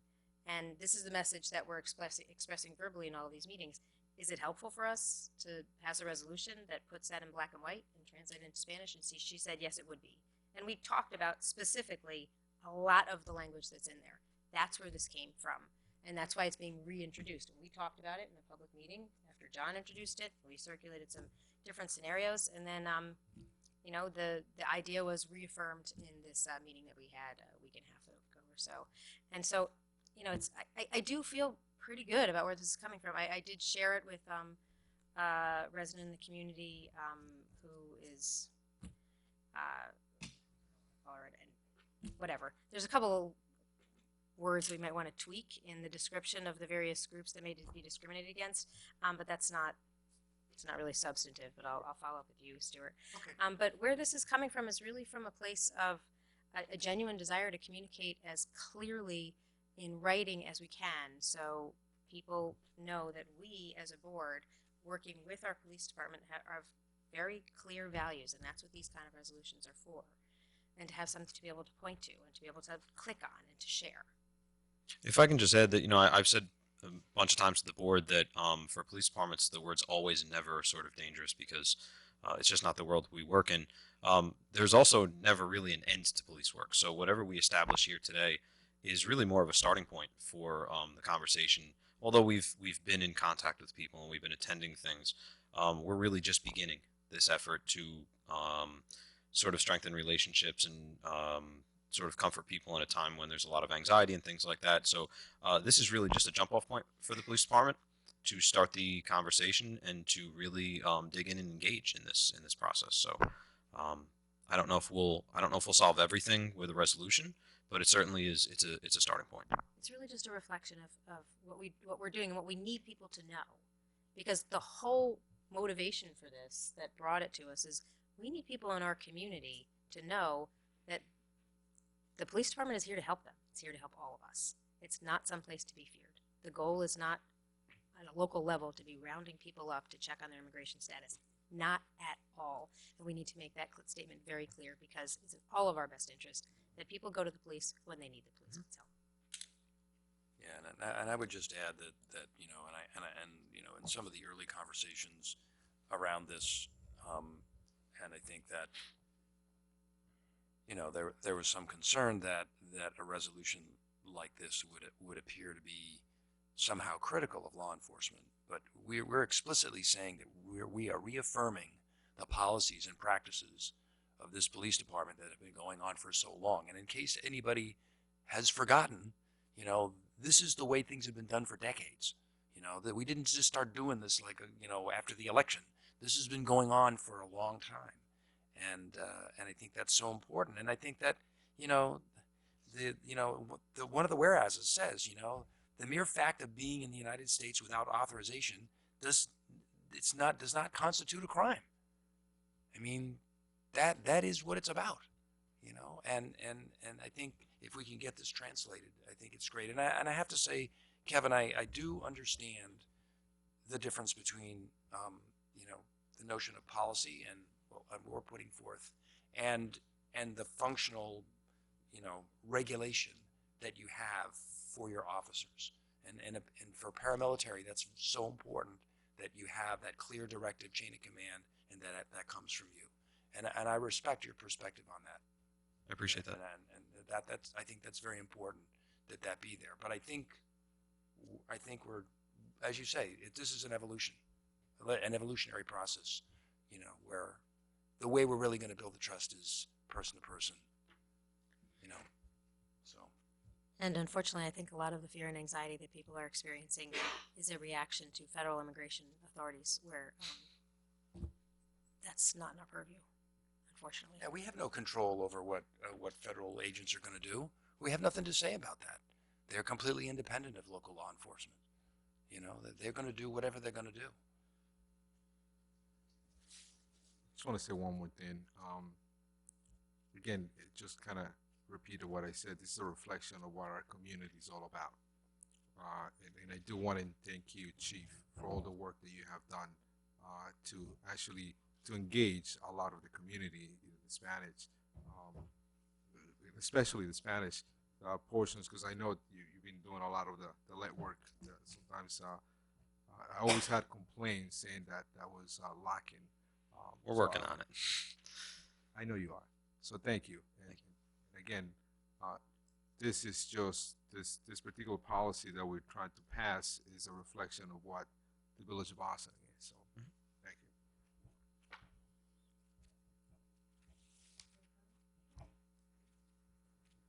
Stuart, thank you, Chief. Are we gonna just go on? We put this on for resolution next week, or No reason why not. I mean, it's every. If anybody has any Yeah. languages, any language they want to tweak, or if there's more that comes back, then we can circulate, because I did share this with a couple of Absolutely. people for further input, but I'll share it with the full board before it goes out for vote for next week. Anybody else as well? Paul. Thank you, Stuart and Chief Sylvester.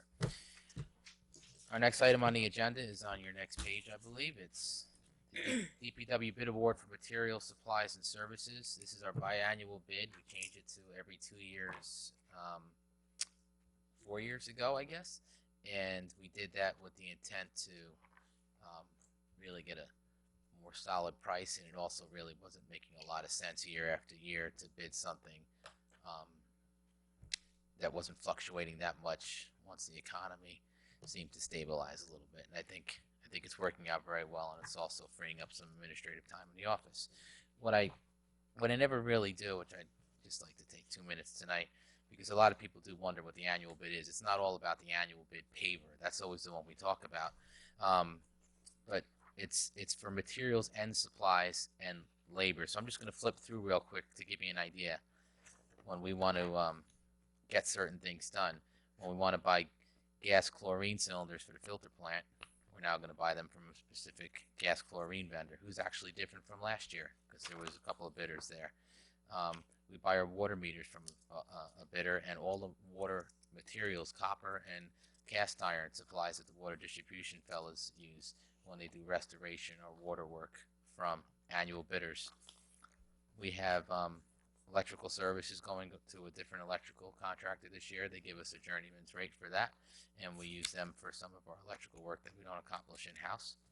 We have What's a journeyman's rate? What does that mean? it's a prevailing wage union terminology, I believe. I don't know the derivative of it, so I'm not going to speak look it any more up. about that. So we can Google it, but I am. that's what we list. Thanks. All our materials that we use to supplement the guys in the field when we bring in an outside vendor. For example, for snow removal, if we need help with that, and the vendor or the contractor uses a loader and a dump truck and any other material, that's all given to an annual bidder based on an hourly rate, and we pay them accordingly based on that. And we don't have to bid that. We can just call them in, do the snow removal, track their time, and pay the bill. And that includes lots of material like excavators, pavement breakers. Then you get into some of the actual full turnkey services that we solicit from contractors, like the contractor who will come in and do our concrete sidewalks and curbs is an annual bidder. And when we do restoration there that we don't accomplish in-house, usually some of our larger scale assessment work or large scale restoration efforts will bring in an annual bid contractor. We do the same thing for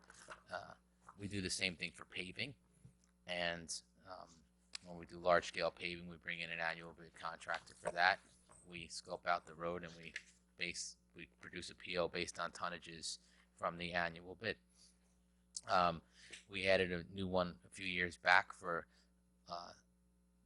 double yellow lining and some white lining. When you see the double yellow lines all of a sudden appear one day repainted, we usually do that in the overnight. So when you wake up, he travels around and usually does all the double lining in the village in 1 or 2 nights, weather permitting, and that's given to an annual bid contractor. Plumbing services is another rate that we use when we have some plumbing work that needs to be done that can't be accomplished in-house. Sludge removal at the plant. The alum sludge gets picked up by a hauler. It's actually a different vendor again this year. That takes that off to a designated location for disposal of sludge, which still is the Passaic Valley Sewer Commission, where it goes and gets treated in a wastewater treatment facility and for beneficial reuse. Our tree service is another service that we use. We have a different vendor this year, someone that's new to working in for the municipality, different than the last 2 tree vendors we've had back and forth over the last 10 years. So that'll be another experience for us. But that's the tree pruning on large trees that we can't handle in house. I.e. the downtown tree pruning and some of the very large trees that we have in some of our right of way that we end up taking down due to disease or the like. Just wanted to give you a little flavor for that, and looking forward to bringing that to resolution next week. Okay, just one question. All the companies that are bidding, are they local or at least within New York State? It depends. Like labor companies typically are local, as in Westchester County. It's open to everyone, I will tell you that. There are some parameters, i.e. insurance, workman's comp, prevailing wage, that has to be met if you want to bid this work, and that's all called out in the front end documents on everybody's annual bid package. That question does get actually asked a lot. Why aren't you using, and this is only by example, not, and it's hypothetical, it's not specific, but why aren't you using the local electrician or the local excavator, etc.? Why are you using one that's 1 or 2 towns over? It's open to them. If they choose not to for whatever reason, that's really up to their business model. Some of them are prevented based on their insurance capacity and whether or not they carry the appropriate compensation insurances and pay prevailing wage. So if people are interested, have we made that clear? With where would someone go to find that information? It's available in the bid document itself. That's available in the clerk's office, and it's also advertised in the paper.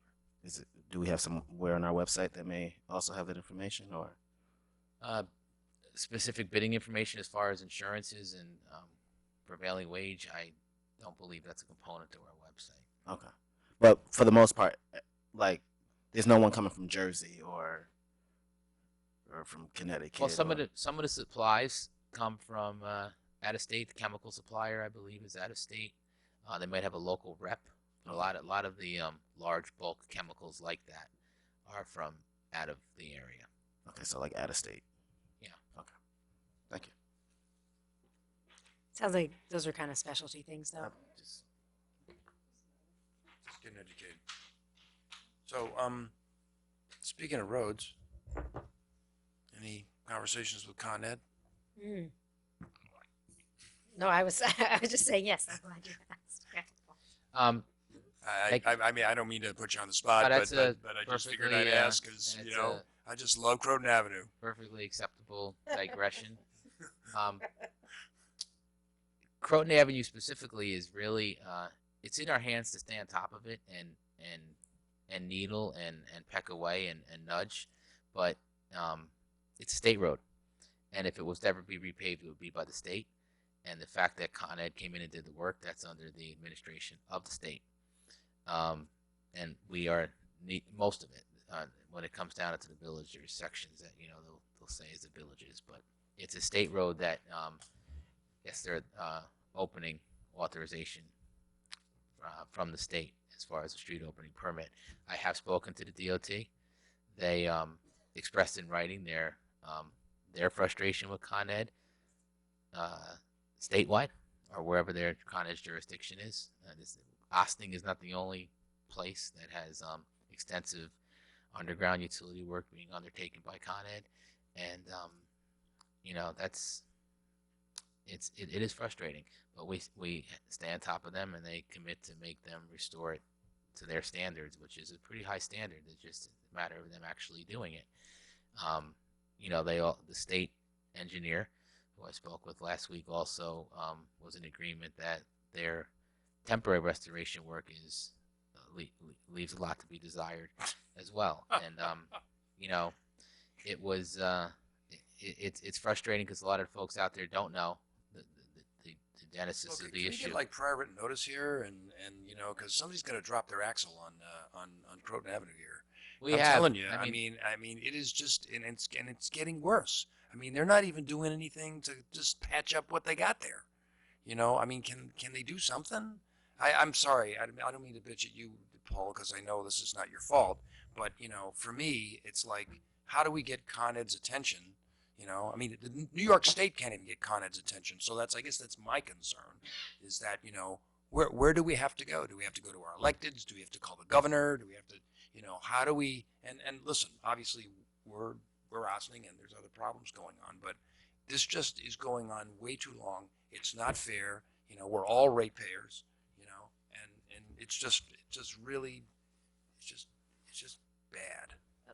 But I mean, short of going to the governor, Paul has gone to our state Oh, I representatives. know. Paul has gone to. I know. Paul I has know. gone to all of our liaisons. I guess I'm just specifically for expressing that. my general frustration. No, but people should know that you're frustrated. The community's frustrated. The staff is frustrated too, and Yeah, they're I the know. ones who are advocating for us and just not getting the results that we'd like to see. Well, I yet. guess if people are listening to the sound of my voice right now, let's call your state representatives, the governor. Let's get Con Ed to repair this stuff.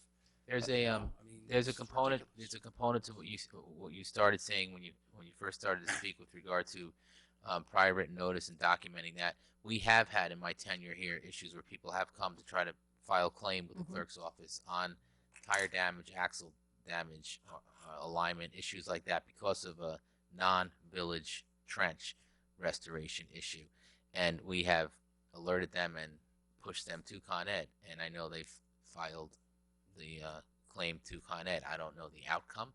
It's not really our responsibility to follow up there, but that is what we do. Now, it's only in events that if a Con Ed, and this has happened too in my tenure, it's in the event that the Con Ed trench fails so extensively that we might be called out by the police or fire. You need to do something about this village highway, and we've plated it and put temporary measures in there, and it have alerted Con Ed to the same. But with Stuart behind me, I will tell you that as troubling as it is to travel on those trenches, and as many times as we want to go in there and just fix it, we don't want to take ownership of it, because then we open ourselves up to the liability that they're exposed to.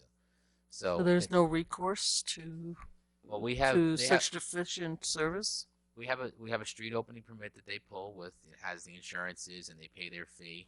There is discussions in our office right now to make utility-specific street opening permits that we have to dance around, where we can't do something that is more burdensome on them than it is any other contractor who might be digging in the street. But there is ways that we can identify what they do and how they do it to try to recoup some of the costs to offset the. But can it be like an escrow account created along with be that? bonded, Along with that application, because I know if someone goes in front of the planning board, the review board, depending on the big of the project. Well, they do. usually create They do put that money up. Okay. And it's unfortunately it's not a monetary issue for them. They get their permits, they pay their fees, and I think even if we increase them, that might be good for us at the end of the day. But I don't think it's really going to impact their work product. It's typically subcontracted work that is what it is. And so, Mayor mentioned you talking to different agencies, whether that be the state or Con Ed. Have we actually sent a letter on behalf of the village board or on behalf of the mayor when dealing with these entities? I outside have of calling. and you can correct me if I'm wrong. So as I say this, Mayor, I think I have copied on some of the emails to our Con Ed liaison and our state representatives in the Department of Transportation. But it can't hurt to continue to do that and maybe do something more formal to a higher office.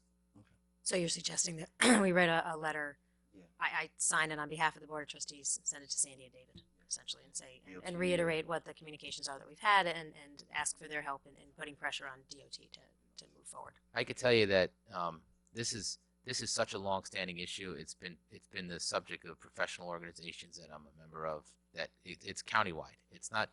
People should know that it's not just Ossining. It's a tough summer, revealing what we've known for years because it's on Con Ed. So everybody's been touched by Con Ed this summer. You know, sometimes if you didn't live on the road that they were digging up, you didn't really realize how egregious some of their shoddy work is. Well, I guess the troubling part is that it just goes on and on and on and on, and you know, they just do it without, you know, you can't, you know, Con Ed's is quasi, you know, governmental power authority. I mean, it's just, you know, there's no alternative. We can't go anywhere else. They own all the they own everything, you know, and then and it's just. They're actually a private company, but they're empowered by the government to run a utility. But Con Ed is the reason why Snowden has not been repaved as well. Is there an update on that? Well, While we're talking about it, which is not a state Snowden road. and some areas around Sherwood, they actually did do the trench restoration there for their gas work, and that's one of the items that the village is going to do. When we're going to mill and pave that entire road from 9 down to right now, we're going to stop at Matilda because I don't know how far I went in the presentation of the county sewer project last work session, but they're still looking to bid that this summer. And after some back and forth with the commissioner of the Department of Environmental Facilities for the county of Westchester, the village asked that based on the scope of the work and the duration of everything they've endured with the relocation of the vaults and the design and all the setback, that they were going to pick up the paving restoration from Matilda down through and including the intersection to Broadway, which is a pretty significant amount of money for us not to have to pull out of our CHIPS money. So we're going to right now pave from Route 9 down to Matilda. If the county seems like they're going to drop the ball here and not bid the project, and it looks like it's going to go into out years again, then the village will go in there and do the So we'll make a decision by the end of the before the end of the paving season if we're going to say, yeah, the county's just going to not follow through again. That's the intent, yeah. And while we're on the subject, I might as well keep going. The other definite roads that I want to create a PO now that the annual bid is established next Wednesday is Camp Woods from Narragansett to Upper Croton, thank you, and Sherman from Croton It's really bad. down to Park, I guess. Yeah. Right. It's bad there. And once again, all three of those roads I just stated are not going to be your in and out 1.5 inch overlay. It's going to be curb restoration, followed by drainage repair, followed by milling, followed by overlay. We're essentially reconstructing the road short of the sub base. I have a question. So when we do I should have asked earlier, when we do the pavement, if instead of waiting for the county, is there an opportunity to do it and bill them? Or is that like just not done? We don't want to do that because then they might end up digging it up anyway if they do it this year. If we end up doing that, I will start that conversation with the commissioner and tell him, well, this is what you agreed to, so can we put some type of encumbrance into your contract? We'll figure something out. And I'm sorry, the communication to people that you're doing this, how do we do that?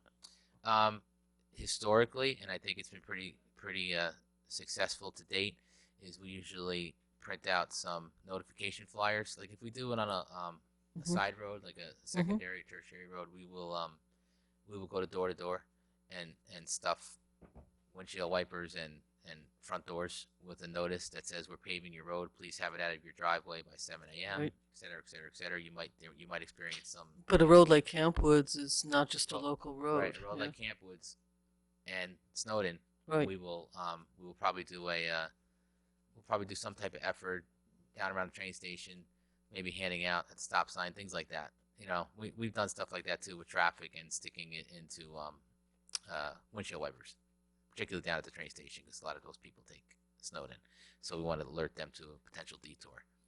But I can tell you, even with the milling, even when we did on Pleasantville Road, with the help of the police, particularly on Pleasantville Road, we had some diversion, but we never really detoured people that extensively where they were that inconvenienced. Yeah, even the Pine Avenue Well, project, yeah. which was Yeah. a long stretch. I mean, that was very well done and executed. I mean, that's a beautiful. It's not just that. It's. I mean, my little Prius is getting destroyed out there, but I mean, I have like 15 different ways of going. If I knew it, I would just go a different route. It's not. I think did a great job. I remember, a couple of side streets. After I went down once, I said, okay, not doing this for about 3 weeks, and I mean, it's just notifying people like around the community. We just have to find a nice way. People take different routes. That's all. They appreciate it. It's like, thanks. Now I know 3 weeks I'm going the other way. It's better for you also, because then you don't have to deal with traffic, right? So, Paul, Jamie, could you guys help draft a letter with the basics of what's the circumstance going on with the state roads and what I should be asking of our Assemblywoman and our Senator, and then kind of just give a little background, which they have gotten in some form, but it's probably a staffer who read the email that was to do with the DOT and asking the DOT to put pressure on Con Ed for Croton Avenue in particular. And I just want to circle back to what you had said when I just want to make sure it's clear. The bids have already been figured out, and this is just awarding them. So any communication that we might do differently for the next time would be, a little less than 2 years when we start advertising that bid for the next biannual bidding process. So we can figure out if there's another way to make it more, make local folks that much more aware that it's happening, so that we might get some more applicants that are local. I think is kind of what you were talking about. Okay. Thanks, Paul, for that whole background where we started, where you gave us so much more information about all of the bids that we're going to be moving forward next week. And with that, do we have a motion to adjourn to executive session for the purposes of discussing personnel related to specific persons and real property? So moved. Second. All in favor? Aye. Thank you very much for joining us for this jam-packed evening of discussion. We look forward to seeing you next week when we will be at the Birdsall Fagan Police Court Facility for our regular meeting. This meeting is adjourned.